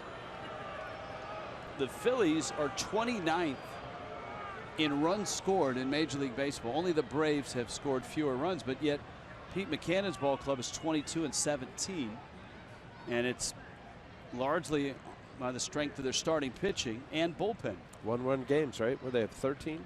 They're 14-3. Ball in the dirt. They have a run differential of -32 coming into this game. So now -31. There's your one-run leaders. You know what the weird thing is? They haven't played that many two-run games. You would expect if they played a lot of one-run games, there's your fewest runs scored. The Phillies, the Padres, the Mets. They've played 17 one-run games. They've played two-run games. And last night was the second one. But they've had to have a few blowouts because there's no, I mean, I look at that run differential and say there's no way they should be 5 games over 500. They've given up 161 and they scored 130. And at the end of the year, if they're, you know, the statistic that I do look at, it's pretty close. The playoff teams, the run differentials. It is. Burris went, dug out by Mathis. Galvis is running to third, and Bohr's going to hold on to the baseball. And it's a hustle play by Freddie Galvis. Yeah, let's see. This would be a good angle right here. See what Galvis has done. Swing and a miss. What? You know what? Mathis did exactly what he was supposed to. This isn't much of a secondary lead right there, but just as he stepped it through, that's an aggressive play by Freddie Galvis. Good base running. And maybe not the worst of things for Justin Bohr not to throw that ball to third.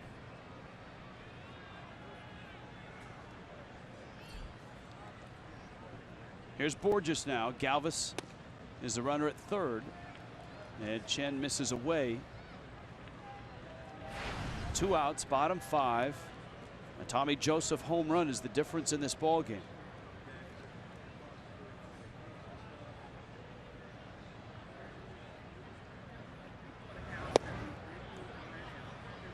Ball and a strike. Yeah, that change-up fastball combination and then sprinkling in enough. Chen is with his slider. He's really shown good 3-pitch repertoire. Done a nice job.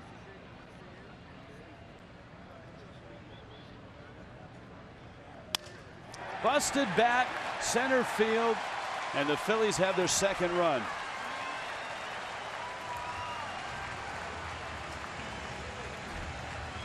With or without Galvis at third base, he'd have scored on that. Off the end of the bat, broken bat. That's a heartbreaker for Chen.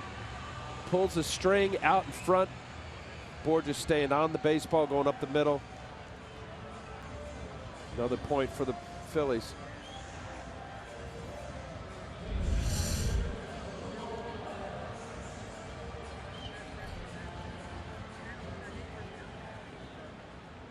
Top of the order, Odubel Herrera.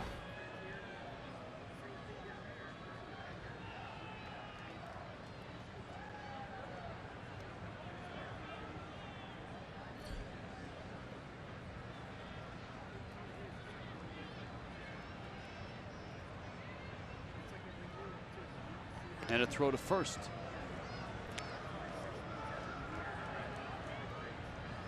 So disappointing. You give up, you make good pitches, and you got a shot at getting out of it. You get the big strikeout to Burris, and then an off the end of the bat, broken bat single, scoring another run. Just those are tough to swallow sometimes. Got to regroup, get the next batter. I don't believe 2 runs is going to beat the Marlins.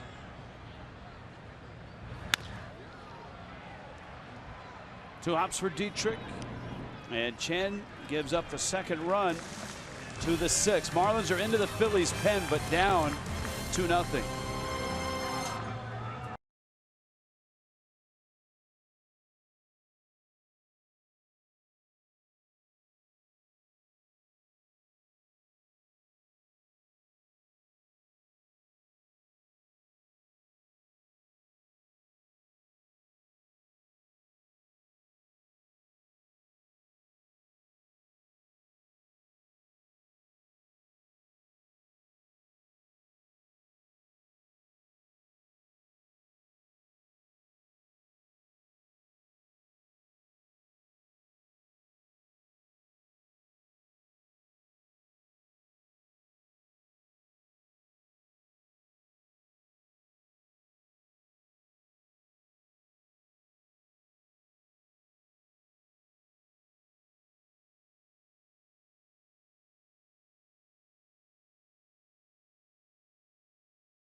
Marlins moments. Tom Glavine on the mound. 2000 is the year, and Luis Castillo was just getting into his prime. 4 bases, 4 stolen bases. For the season, he would swipe 62. Was that Lenny Harris? It was. Playing second? For the Braves? I think it was Colorado. Was that Colorado? Yeah.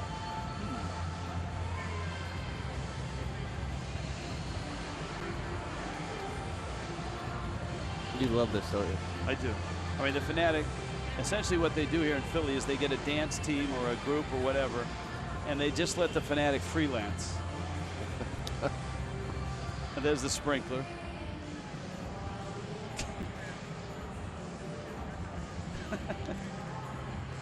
He is such a great ambassador of fun in baseball. All right, here's the bullpen. So Vince Velasquez and his 10 strikeouts, 103 pitches he's done. Pete Maccannon's going to need another 4 innings from his pen if he's going to hold on to a 2-0 lead. Elvis Araujo gets Yelich, Stanton, and Bohr. Although there is a right-hander in the pen right now. Araujo went 2/3 of an inning last night.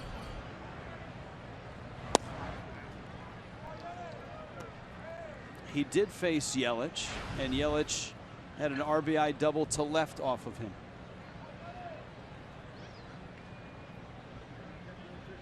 Yelich tripled in the 3rd.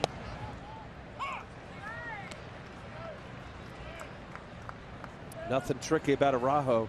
We saw him last night, as you said, Rich. Fastball, slider, went 2/3 of an inning. Gave up that hit to Yelich, a walk and two strikeouts. Ooh, fastball up and in.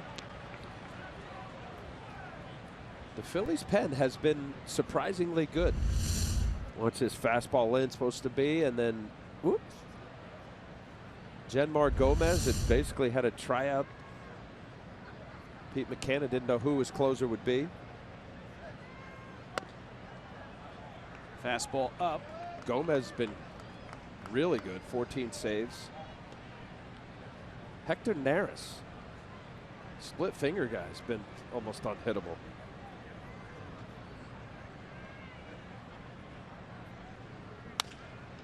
Ground ball in the hole. Yelich has got speed, and he beats it. It's a base hit. Yelich is second on the night, his 4th in the series already. Big guy, can hit the ball out of the park, use all the fields, and beat out a fairly hard ground ball. Nice play by Freddie Galvis, but Yelich's speed just too fast. All right. Sure. Here's Stanton. He's going to get a rare at bat against a left-handed reliever. Stanton in the midst of a 4 for 35. He did walk his last time up.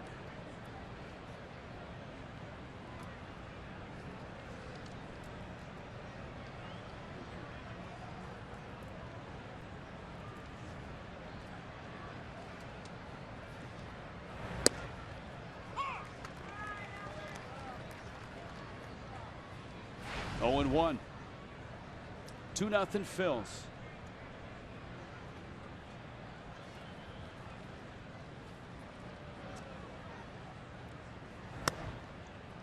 That one pops out of the glove of Ruiz. So the right-hander's ready in Philadelphia's bullpen. Andrew Bailey, whom the Marlins saw last night as well.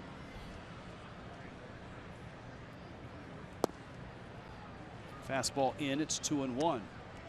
But you got another lefty in Bohr up next. So you would think Araujo is around at least through Bohr. Yeah, through Bohr.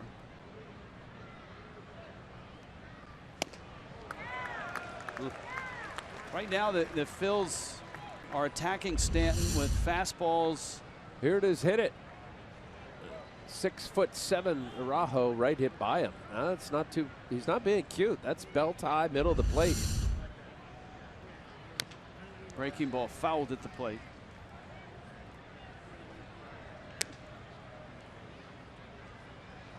Yeah, that down and away spot is just being exploited, or at least that's what hitters are trying to do. But with Stanton's power, he's just so dangerous.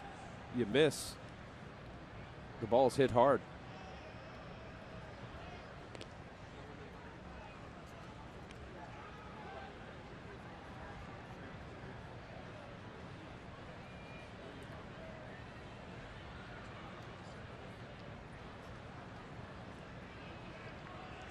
Two balls, 2 strikes. Stanton gets a piece, fouls it off. We have a Ryan Howard question from Chris in Tallahassee. We'll get to it after this Stanton at bat.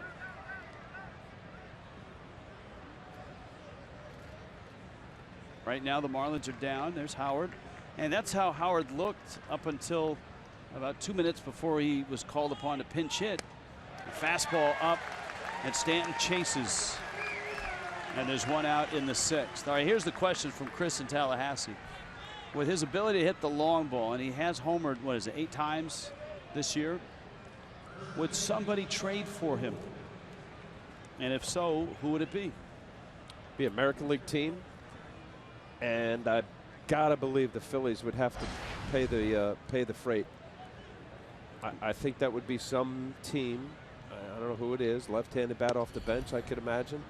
Pop, which is substantial. I believe he's owed the balance of $25 million this year, and there's a $10 million buyout next year. You know where the Phillies are, and this is a nice story, but if he's not part of it, which he's not, it's just a matter of him getting through his contract.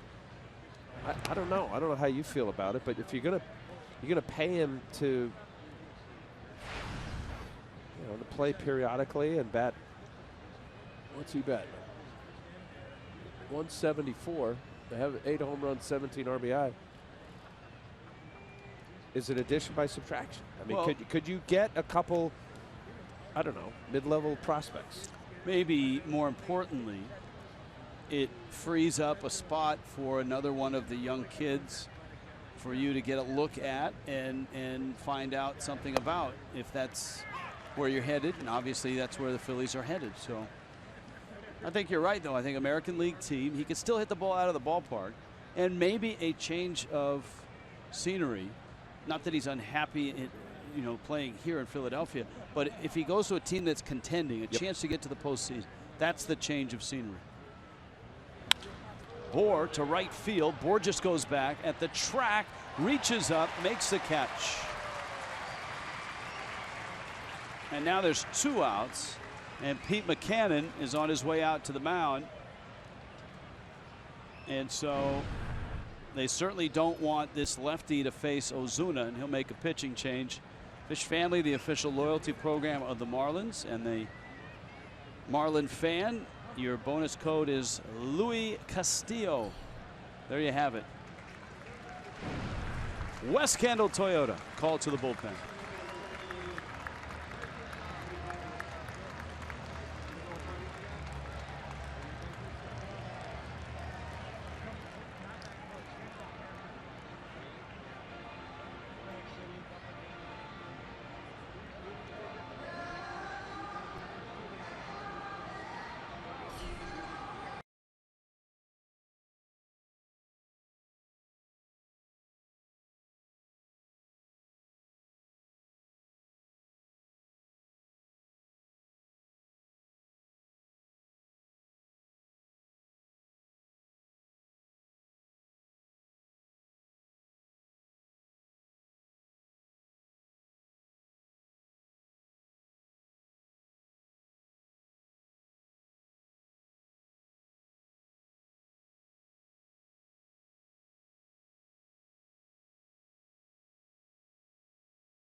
Phillies on top 2-0. Remember, it's a 1 o'clock game tomorrow. South Florida Honda dealers, get you ready for Marlins and Phillies game 3. A Inside the Marlins game day preview. Tom Kohler, Jeremy Hellickson is your pitching matchup. Craig Minervini and Carl Pavano. Hopefully those two have settled who's bringing donuts tomorrow for the pregame. Here's Andrew Bailey now, and he'll face Marcell Ozuna with Christian Yelich at first.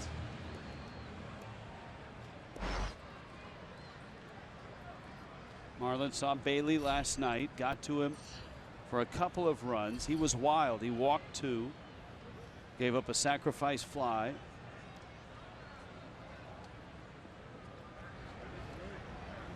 Ozuna's walked and flied out. Yelich at first, and he's back with a dive.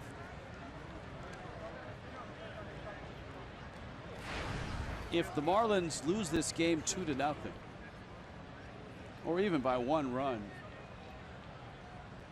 They'll go back to that first inning and think about what they had and what they could not get across. Herrera is under it.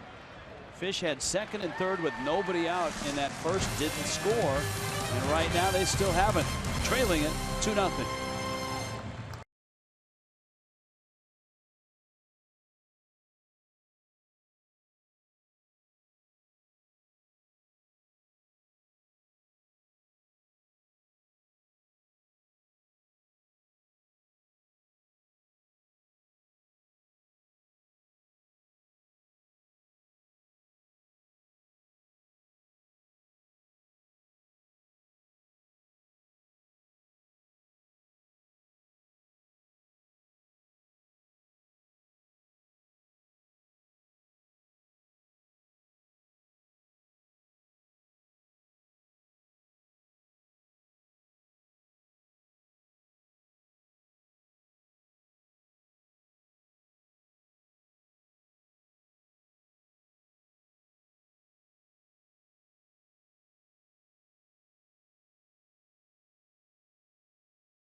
Bottom 6.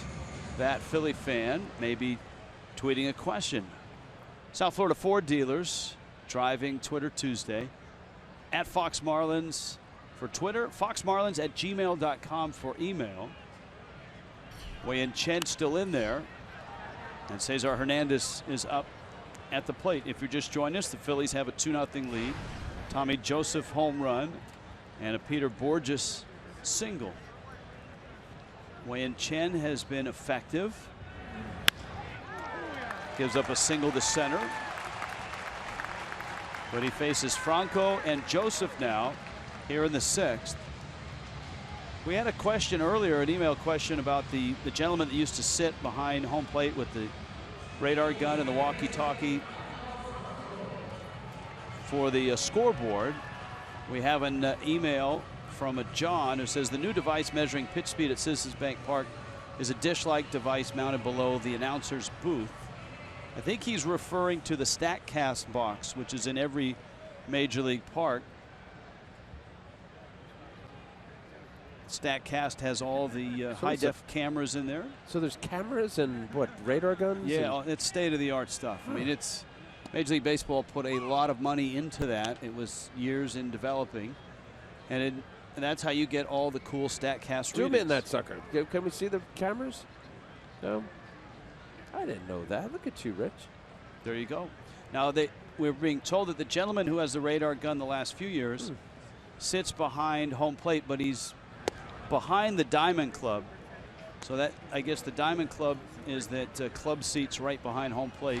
He still charts the pitches. And as a Phillies fan, it's nice to hear balanced perspective on the game. It's from JW. Ball and a strike. Franco. And Chen chases Hernandez back with a throw. The Phillies have a couple runs. The Marlins, without a run, have 4 hits. Phillies have 5.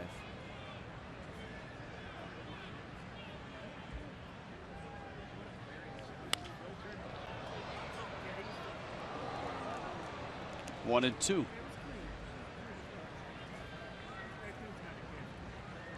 Trying to get that ball in on Franco. His last at bat, he hit the ball nearly out of the ballpark near the 409 center field on a fastball away. Big inning right here for Chen. Pitch count, very good, 71 pitches.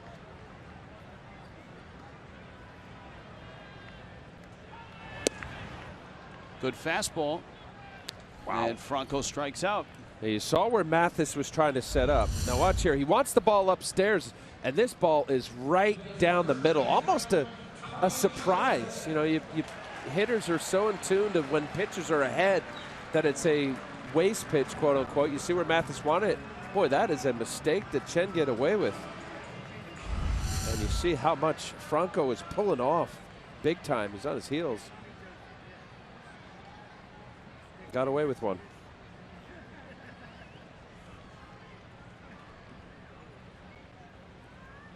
Now Joseph.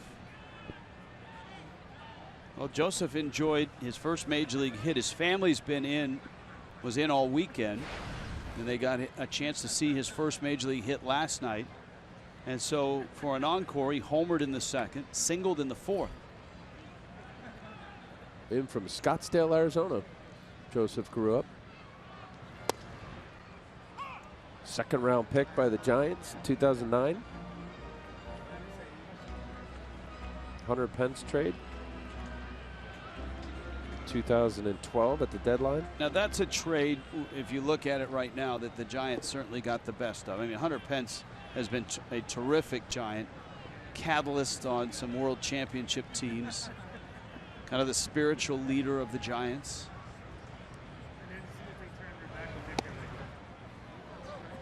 Chen wanted that pitch. You could see him bend over when he didn't get it, and he felt it was a strike. It looks like it has a piece of the plate and it's at the knees. Ruiz is on deck. There's your pitch count, very manageable, but he's down 2-0. A little roller foul. Chen is due to hit third in the top of the seventh. The Phillies, of course, have been in their bullpen for the last inning, as Vince Velasquez, even though he struck out 10, was lifted after 5. He was at 103 pitches.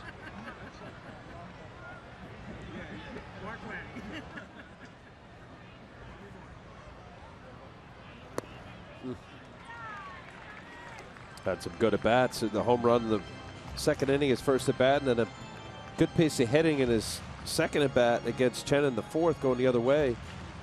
He's got some good takes here. Make a quality pitch here. Change up down the way. Runner goes, foul back. Hernandez running from first. And it's still 2-2.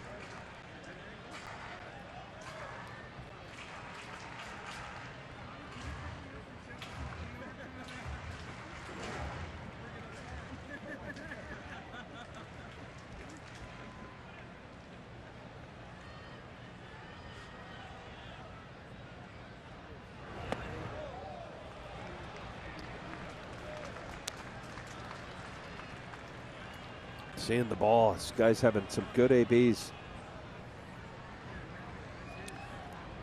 Chen showing him his whole arsenal. Fastball, slider, 2 changeups. And you would think Don't give in. Hernandez will be running here, 3-2, even with 1 out. He goes, end of the bat, and it stays foul.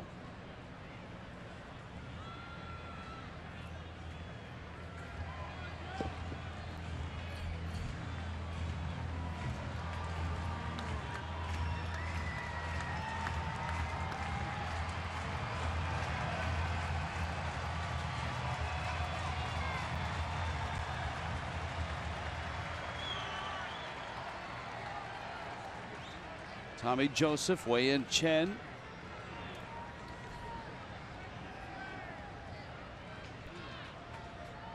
Hernandez from first, runs again, line to center, a base hit. Ozuna into the gap, overruns it, and it gets by him and ends up on the track. Hernandez scores, Joseph to third.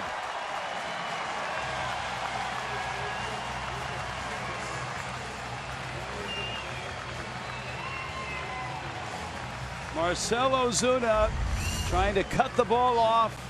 Lost it completely. Yeah, that's what it looked like. The ball skipped. I know it was rained earlier. Just overran it. Misplays it. Ball in the gap. I cut it off. Maybe that stays a single. Single in an error. No RBI. It's a misplay. I know it was wet earlier, but he overran that ball. Costing the Marlins another run and the runner at third base. Now the infield's got to be in. And Ruiz is at the plate.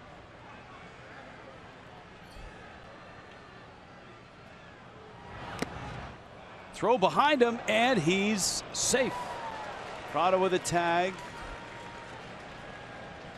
Jeff Mathis, a good throw and a good time to try that play for sure. Yeah, first pitch. Mathis coming out of the chute behind Ruiz. Well, that's a good angle right here. Makes it close. Oh, I don't think Prado got there to make a tag on his arm. It looked like he had to reach. And the Marlins are actually going to challenge. So the Marlins, whatever replay they saw, they felt. Here's a look, better look. That's close. I think it looked like his arm jammed back by the time that Prado tagged him in his armpit.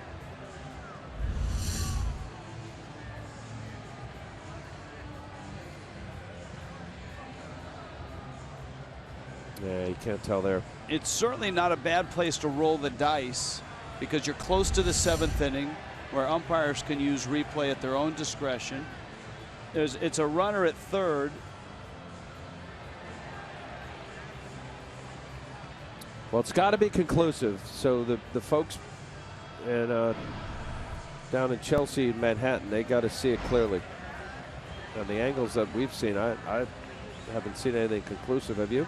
Not yet, but of course in New York, in Chelsea and Manhattan, they've got the views from our telecast. They've got the Phillies telecast.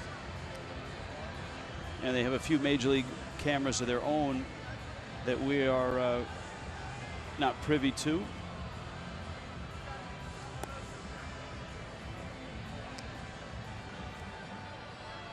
Now this look, the glove gets to the shoulder before the hand got there, but I don't know that he got the tag on him as that shoulder came by. It looked like the glove.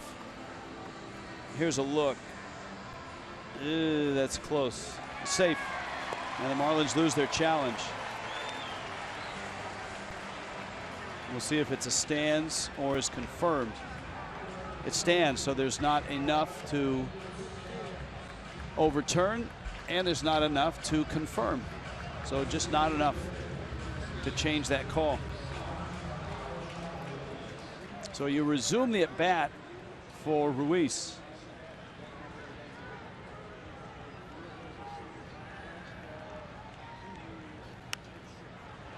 And Chen gets another strike. It's 0-2. Another run. 3-0 Phillies.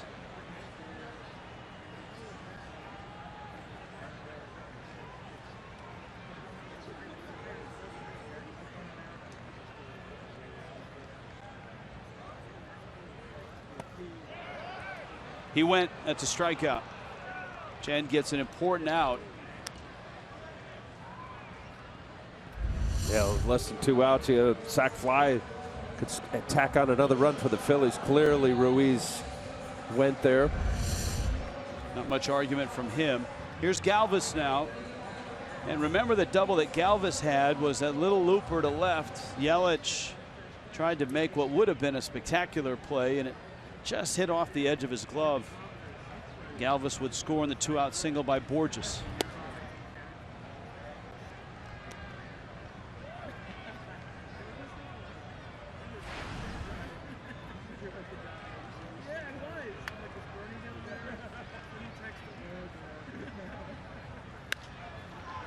In the air to right.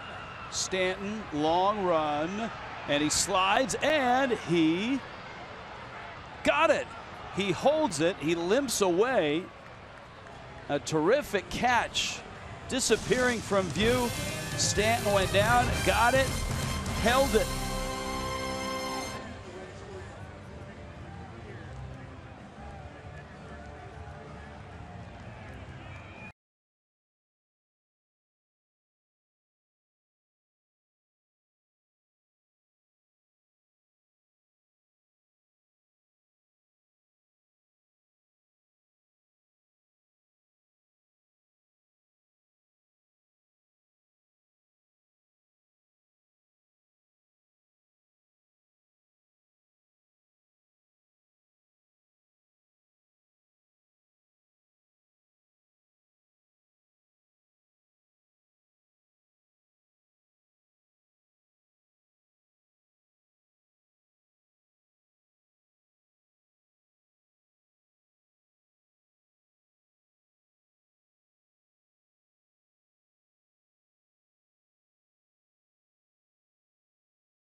Had a collision with Ozuna and the wall in Washington on Sunday. This, the catch. And from this angle, you can see how he hit the wall with that right foot. In between innings, Stanton moving a little gingerly.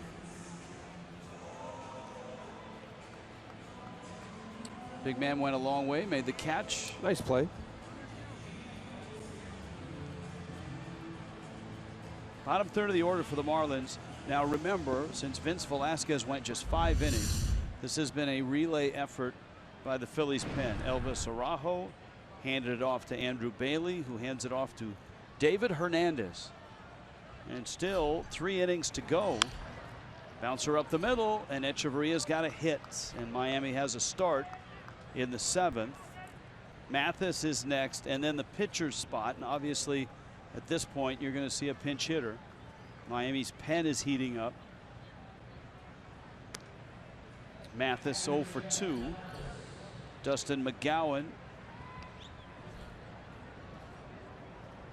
in Miami's pen.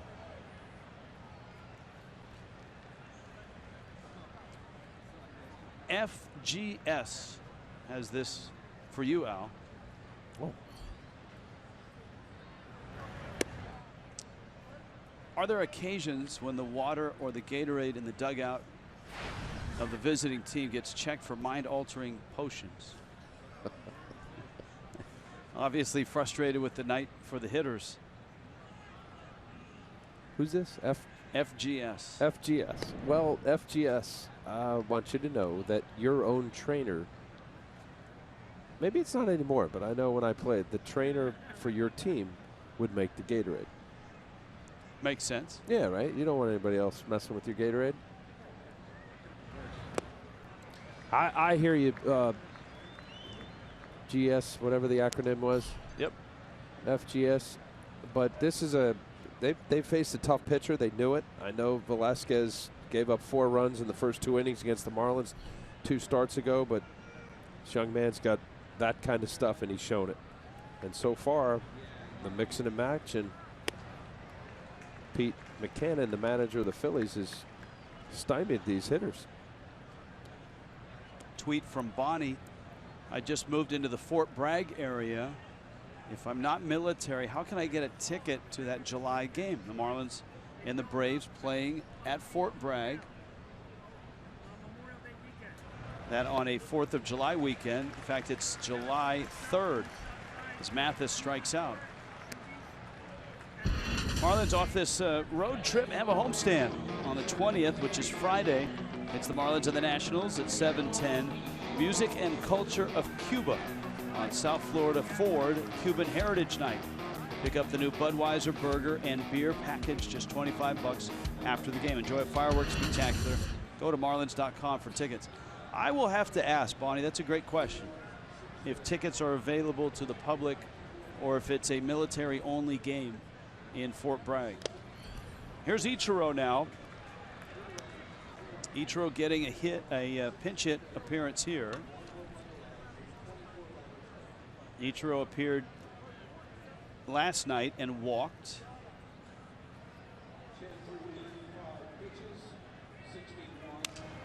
Little busted bat flare. Galvis can't get it, and it falls for a hit. And so Ichiro, you don't hear him break many bats, but that certainly sounded like it cracked. He got jammed here inside. Must have hit him on the label, but a little jam shot. I thought Galvis made up a lot of ground, made a good effort. Ichiro now with 2,949. So Al, he's 51 hits away from 3,000. Well, in the role that he's playing now, I don't see him getting it this year. Or do you? 50 more, 51? 51 more. Maybe. You never know. Here's Dietrich. Marlins down 3.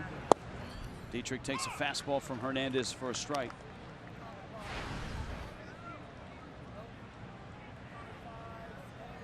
Prado, Yelich behind Dietrich. 1 out.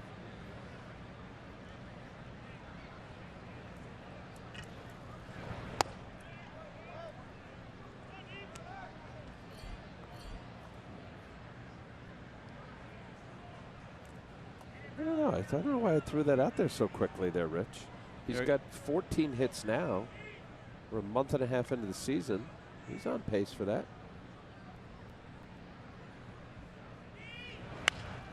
Dietrich fouls it off. Well, look, Ichiro had a lot of at-bats last year, too many because of the injuries to the outfield. You know, first Yelich with the back, Ozuna's ineffectiveness, Stanton's injury. And Don Mattingly said Ichiro's not going to get that many at-bats, but if he hits, you know, at this pace in terms of average, then he's got a shot. If he's used like this with a start, he may start tomorrow's game. Tomorrow may be a day off from, say, Stanton and Wright. And Dietrich swings and misses at a breaking ball. So Dietrich strikes out. Here comes Prado. Speaking of tomorrow, it's an afternoon game. It's a Wednesday showdown brought to you by La Lechonera. Tom Kohler, Jeremy Hellickson. Here's Prado now. Prado doubled back in the first. It's hard to say that the top of the first was a turning point in the game, but it kind of felt that way. And you look back at it now, Marlins came out against Velasquez, whom they got too early in Miami. Dietrich singled, Prado doubled. The Marlins may have been a bit conservative in holding Dietrich around third, but heck, you had Yelich, Stanton, and Bohr coming up. Prado, ground ball, that's foul. And Yelich hit a sharp ground ball to short. The infield was back, and inexplicably Dietrich held at third. And then Velasquez went to work. He struck out Stanton and got Bohr to pop out, and the Marlins had nothing to show for that first inning. Velasquez would strike out 10 in only 5 innings. Struck out the side in the second inning with a leadoff walk to Ozuna, 11 pitch at bat. Yeah, I'm with you. You know, to think that even just a quick point, a run in the first, it felt like, okay, that was a mistake. Should have scored. Dietrich should have. Phillies get a run in the bottom of the second off of Tommy Joseph, lead off the inning with the home run. Tack one on in the fifth.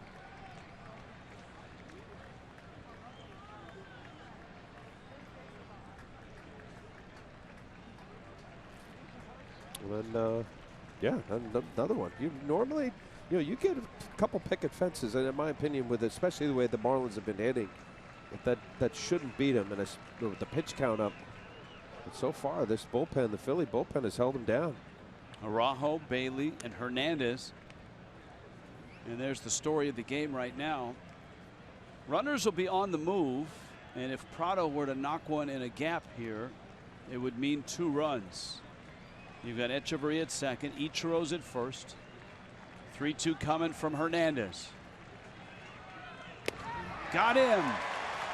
Down goes Prado. And the Marlins leave 2 more.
Welcome back to Philadelphia on a Twitter and email Tuesday, where tonight it is all about the NL East. Bryce Harper, one of the most exciting players in the division. He can do so much damage at the plate, which is why teams are trying to pitch around him. Al, with that being said, I have this question for you from Ethan on Twitter. He wants to know, as a former pitcher, how would you approach Bryce Harper? Ooh, Jessica.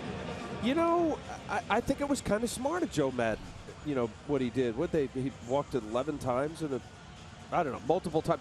Jessica, I think sometimes players, pitchers get a little stubborn, and you think that you could get everybody out. But I think the drop off for me, with after Bryce Harper, Ryan Zimmerman's got to beat me.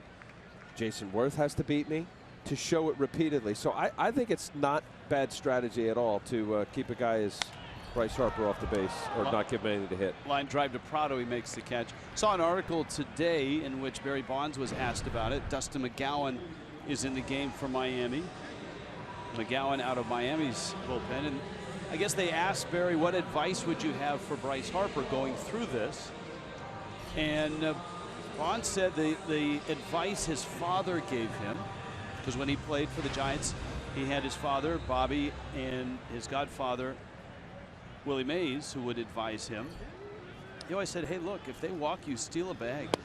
Your job is to make that hurt. Your job is to score runs. And Bonds, who stole over 500 bases in his career, said that was one of the things that when he got walked, when they pitched around him, he would look for any way to make it hurt, and stealing a base and scoring a run was the quickest way to do it. And he said, and don't put pressure. Don't worry about what happens behind you. If guys are struggling or someone's in a slump like Zimmerman was that weekend, just do the job that you can do, and that is, if they pitch to you, hit it. If they don't, get yourself on base. I mean, listen, Bryce Harper's not batting 1,000, so he still has a batting average that says he can get outs as well. But at some point, you're smart about it, right? The strategy of who's on deck, And do I have a better matchup, or is this guy not as good as, in this case, with Bryce Harper? Yeah, I think what Barry did, good slider there from McGowan. David Lowe couldn't hold up, and a strikeout there. So 2 outs. Dustin McGowan looks sharp. Next All-Star Saturday is this Saturday. Marlins and Nationals, 7:15 start time. Dress as your favorite superhero on Superhero Night and get all-you-can-eat seats for just $28. Look at that. There's Al Leiter. Yeah. Piling on Kevin Brown because it's Kevin Brown bobblehead night. First 5,000 fans get a Kevin Brown All-Star bobblehead courtesy of Pepsi. Go to marlins.com.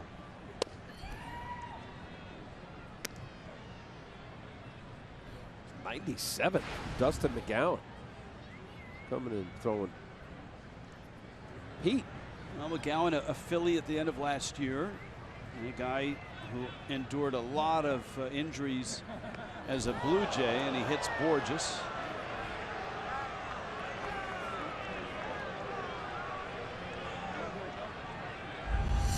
I always feel like, now because hitting batters is such a, you don't see it. It's like, oh, he didn't do it on purpose. Of course he didn't do it on purpose.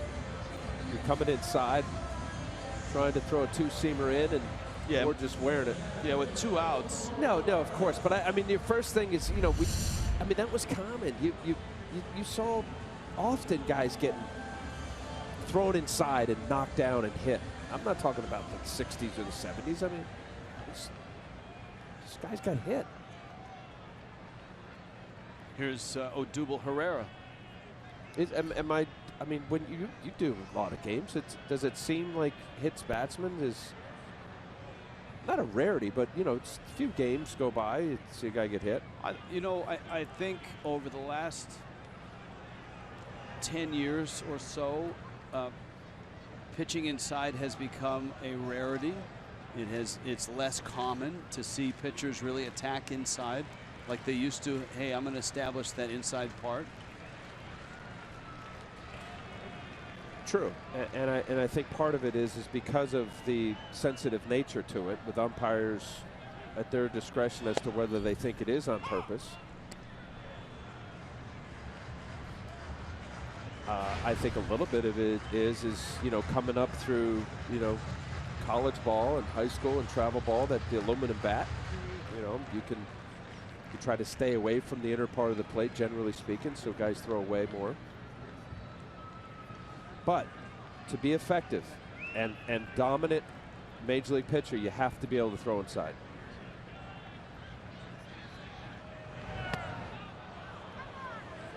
Toyota Inside Look brought to you by the RAV4. Since Odubel Herrera's major league debut, Odubel Herrera's got 195 hits. That was in April of last year. And only Bryce Harper and Daniel Murphy have more hits. Prado is right there with him. So this is a guy that, as we talked about, a Rule 5 pick out of the Rangers organization, given a chance. A middle infielder whom the Phillies asked to go out and play center field.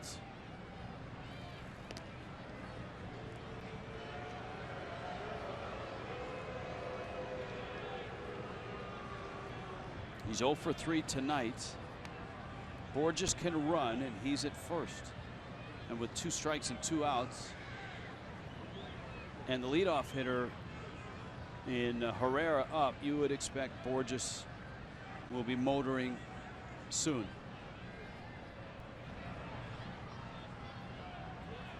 No. Pitch is out. Now Davey Lopes is over Borges' shoulder right now. Neris in the bullpen for the Phillies.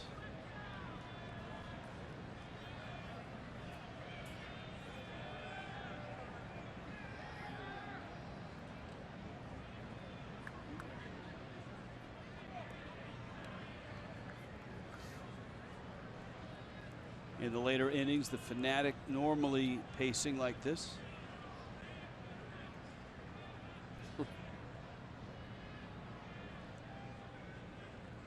Borges runs, pitches out. Mathis' throw is not in time. Excuse me, I'm sorry, I misspoke there. I was just in Washington, D.C. It's Mickey Morandini down at first base. I was thinking back to the days when Lopes was here. Lopes now on the Nationals staff. Mickey Morandini, first base coach. Boris, good speed, got a good jump, and a good pitch to run on it. Something down in the dirt. And Morandini, one of my favorite names to hear Harry Kalas pronounce. Right? Mickey Morandini. Something like that. Yeah.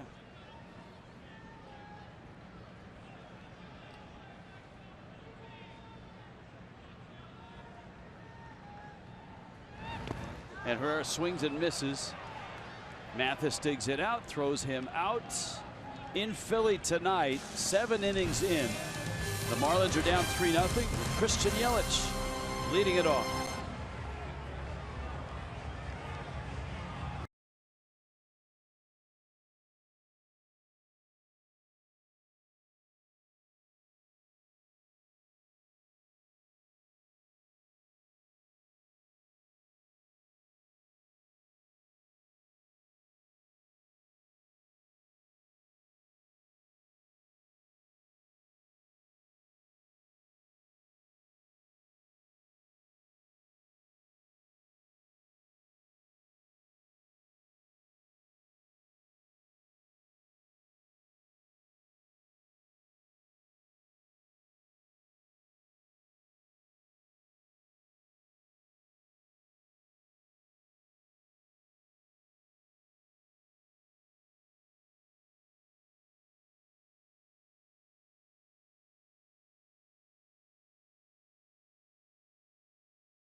Bullpen has been very, very good. Even the Fanatic impressed. Velasquez struck out 10 in 5, and Hector Neris comes out of the pen. Now, what good is that when you can take the photo of the actual Fanatic? Yelich goes after the first pitch, fouls it off. Yelich has tripled and has singled, 2 for 3. You need to put that Fanatic on the selfie stick itself and then hang him out, then take the picture.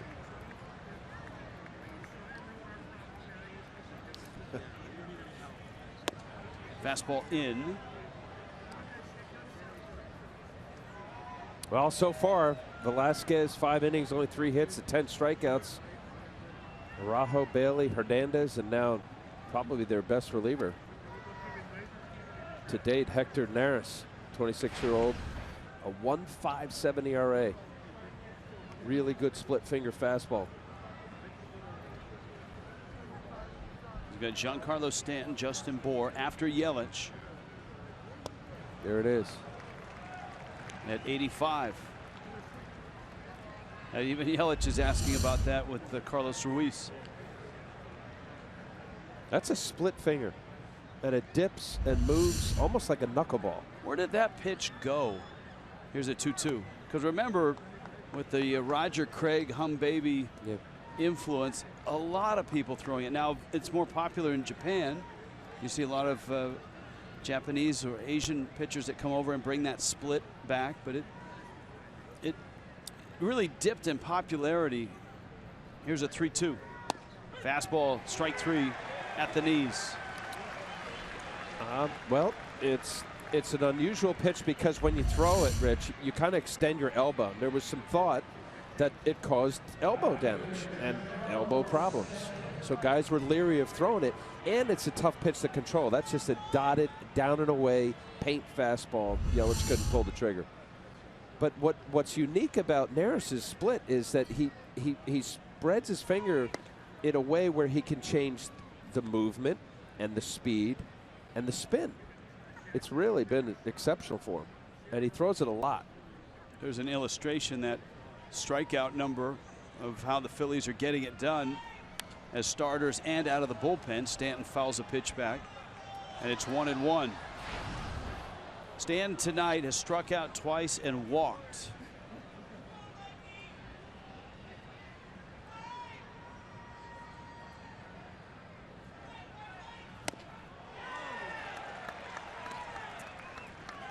One and two. Yeah, they're just coming right at Giancarlo.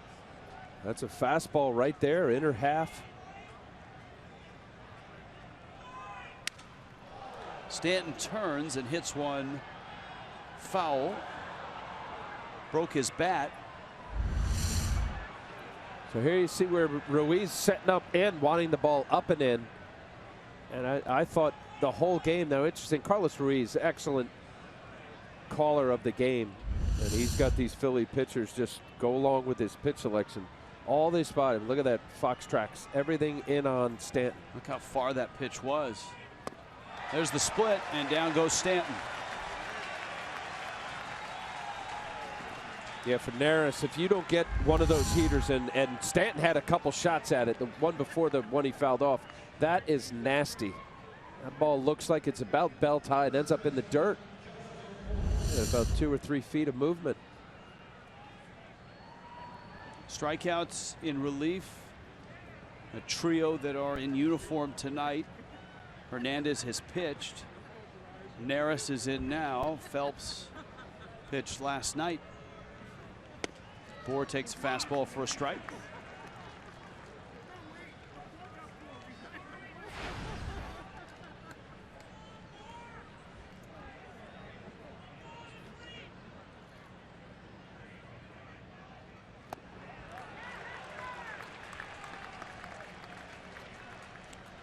Too quickly. And Neris isn't fooling around.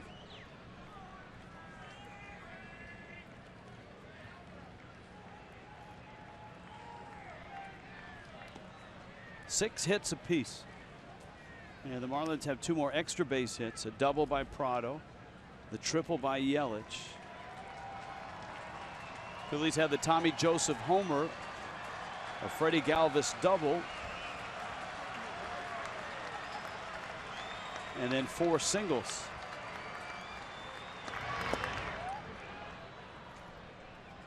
That's 2-2.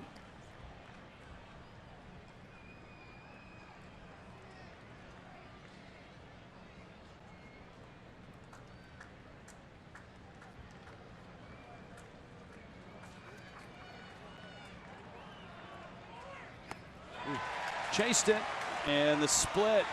3 more strikeouts for Hector Neris. And the Marlins come up empty still. It's 3-0.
Chrysler is the presenting sponsor of Miami Marlins baseball.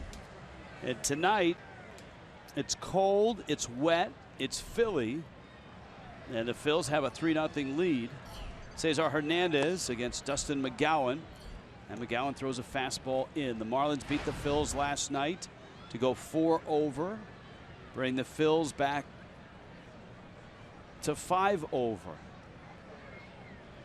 And of course, some interest certainly on the series that's opening in New York. That one pulled hard on the ground. Dietrich on his knee gets the out. Nice play by Derek Dietrich. Tomorrow on an all-new The Ultimate Fighter, a shocking development. Al, this is a shocking development. Yeah, tell me. It could derail everything for Team Claudia. Can they keep it together, or is this Team Johanna's time to rise? It's all tomorrow at 10 Eastern and Pacific, only on FS1. Let's see you in that sport. Are you kidding me? I'd get killed. But first, you need to get tatted up. And then you did look like my you need my to get six-pack. ripped. Yeah, I saw that. That looked like that's you. Team Al.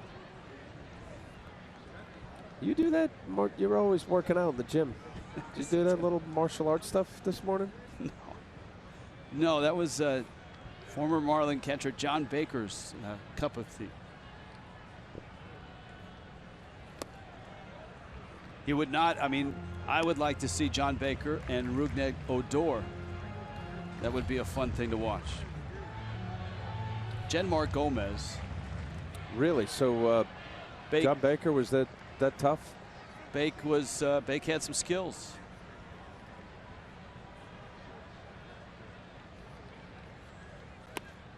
Franco takes out. In that ball game in New York, it just ended, and the Mets shut out the Nationals 2-0. That was a Syndergaard versus Scherzer matchup. Scherzer went only 6 1/3, struck out 10. Remember, that's the start after 20 strikeouts. And Syndergaard went 7. He struck out 10. Addison Reed and Juris Familia finished off the shutout for the Mets. We got a no-hitter in Milwaukee against the Cubbies. Couple of solo homers in that game, Granderson and Conforto. Brew Crew.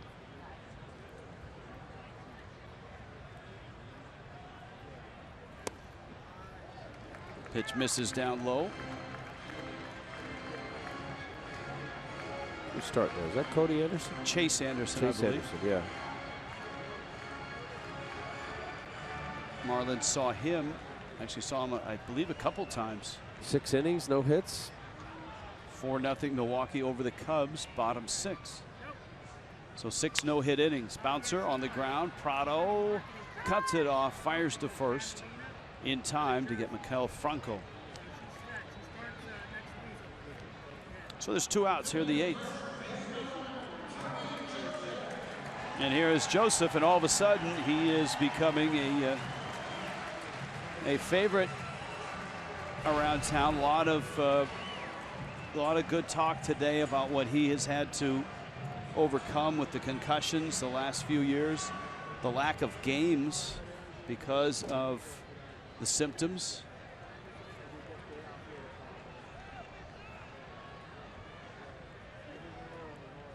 Phillies are hopeful that the more he plays first base, the more comfortable he'll get there. And the home run was a line shot that just clipped that netting attached to the foul pole.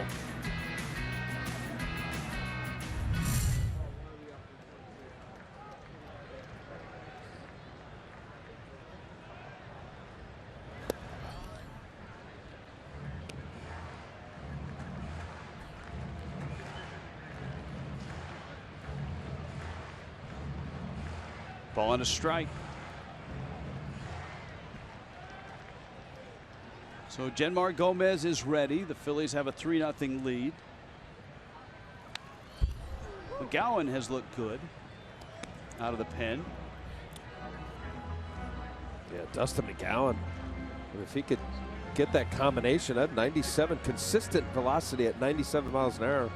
Good slider. Just getting a groove. He's gotten burned on his slider.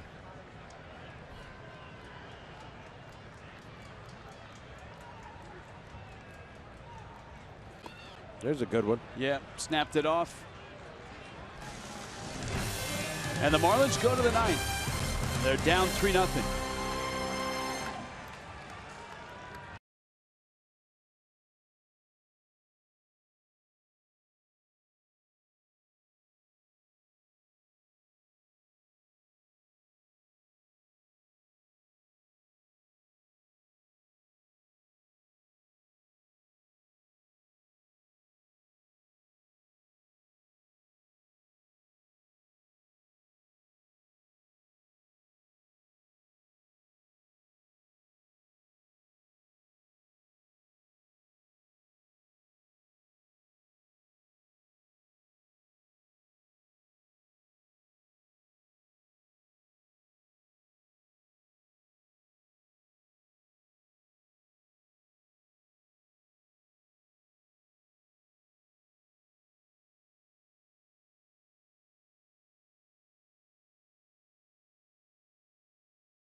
Miami Marlins baseball, Fox Sports Florida. Brought to you by Southwest Airlines. Transparency, low fares, nothing to hide. On the all-new 2017 Chrysler Pacifica. And by your South Florida Honda dealers. Well, the weather and the temperature an issue today. The rain starting late morning, continuing up until about 6:15. Been some drizzles in this ball game, but nothing of any concern. Temperatures have dropped a bit. Genmar Gomez will try to complete what's been an impressive effort by the Phillies bullpen after a 10 strikeout, 5-inning start from Vince Velasquez. Gomez becomes reliever number 5 for the Phils. Yeah, after Velasquez, as you said, Rich, 7 strikeouts add on. And you see that 17 strikeouts, it ties a 9-inning record. So it's the 4th time it's happened in Marlins history. Hector Neris struck out the side in the 8th. In fact, the last 6 outs recorded are strikeouts by this Phillies pen. And Ozuna, who's flied out twice and walked, his 16-game hit streak has not been extended. In an extra inning game, the Marlins struck out 21 times. That was against Arizona back in 2000. Jam shot, little pop up, and it's caught by Joseph. And so it looks like Ozuna's hit streak is going to end unless the Marlins can figure out a way with 1 out to score 3 runs and get him another at bat. Echeverria 1 for 3. JT Realmuto is on deck.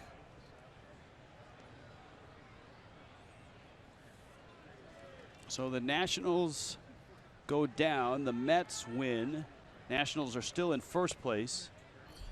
The Mets creep within a half game. The Phillies can join the Mets if they can finish this one off. The Marlins would stay 2 games behind the Nationals. So there still would be 4 teams within 2 games of each other. Ball and a strike. Yeah, it's, looking at the scorecard here, it's hard to really pinpoint. I know we went back to that first inning, but it's just dominant pitching. I mean, you know, they're when you strike out 17 of the 20, what, 5 outs now? Mm-hmm. You know, it looks flat. That's a line drive, and Etch continues to swing it well here. 5 hits in the series. He's 5 for 9. Yeah, a little sinker down out over the plate. Nice job of hitting there from Echeverria. Here's Real Muto, who hits for Mathis.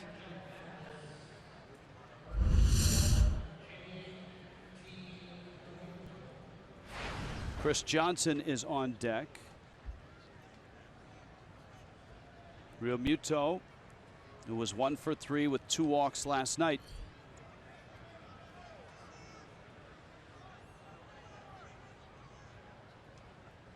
Chase Anderson is through 7 now. That's a shot in the left field. Real Muto has a hit. It's going to get to the wall, and that means Echeverria is to third. Lenny Harris with the Real Muto stopping at second. I don't know if Lenny was starting to send Echeverria. I wouldn't think so. Yeah, I think Lenny Harris, third base coach, was kind of eyeballing what was going on out there with Goodell. Watch here from first base. You got to be sure with down 3 runs here in the 9th inning. Goodell, once it got stuck under there, I think there was some hesitation by Lenny to maybe have him go. Good move that he didn't. You see Echeverria, it's right in front of him, so now he picks up Lenny Harris, and it was somewhat caught in between, and I think that ball getting stuck under the wall may have had him consider it. Well, it was an aggressive turn and a good stop. And here's Johnson, and suddenly the Marlins have a chance to get a run closer with a hit. Here's Lenny Harris.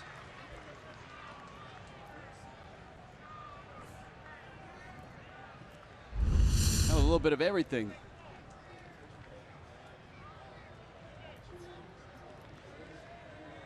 I think Echeverria had put the brakes on initially.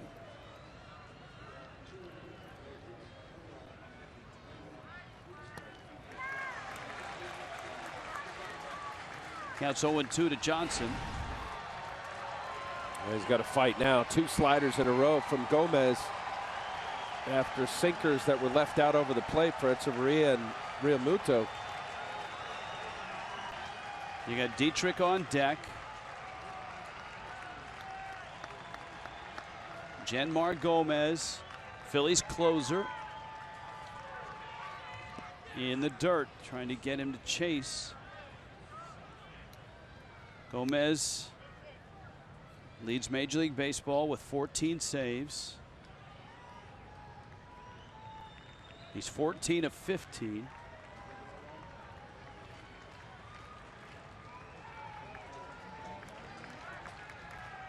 There's your shutouts. Marlins have only been shut out once this year. Johnson with a count 1-2.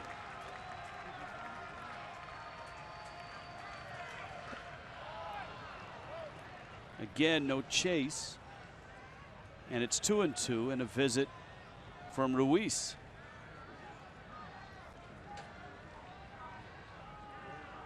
Well, the Phillies felt, even though they like Ken Giles, that a rebuilding team, if you could get a starting arm like Velasquez for a back of the bullpen arm, that might be in the long term a better investment.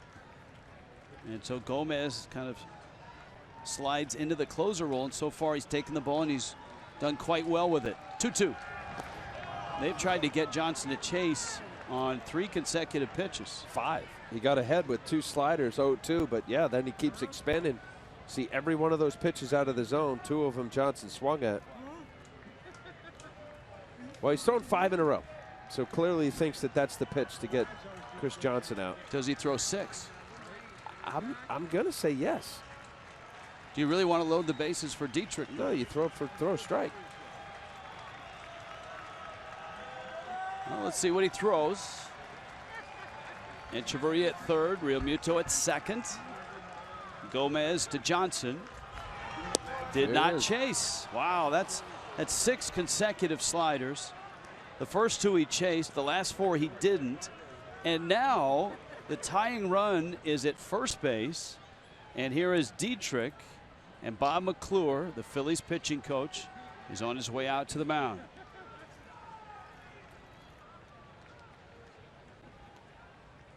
You know, as soon as a pitcher gets, you know, in a jam, obviously with the second and third after the double from Real Muto, both on his bread and butter pitch. Gomez primarily is a sinker ball pitcher, and then he went right to slider exclusively, and here he is in trouble.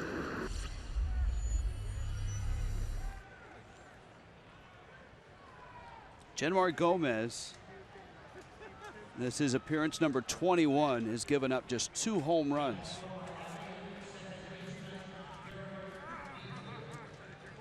And here is Dietrich, who is 1 for 4. He has struck out his last 2 times up. Prado on deck. And a sinker is low. And so the Marlins not done yet.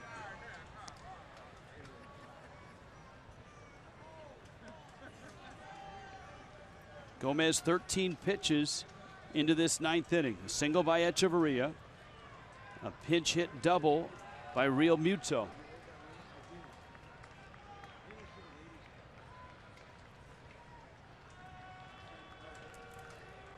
And a 1-0 pitch. Dietrich to center, Herrera over, and there, and he makes the catch. This will get a run home, but the Marlins are still 2 shy. And down to their last out. It's a sacrifice fly by Dietrich. And it's up to Martin Prado now.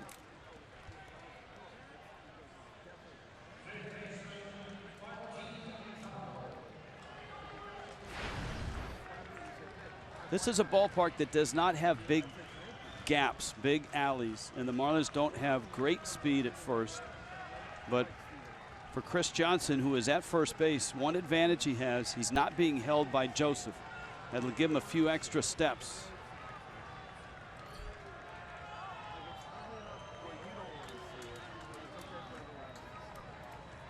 Prado double back in the first. Good numbers against Gomez, 3 for 6.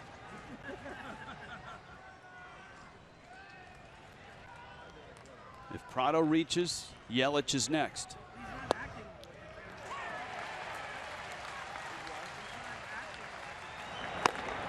Jose Urena in Miami's pen. Marlins have to have somebody ready in case something happens here, and this game does get to the bottom of the 9th.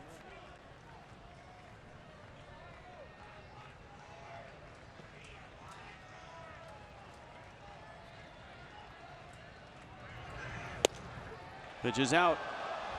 Prado took it. Ruiz tried to capture it, and Prado got a break. And he's back.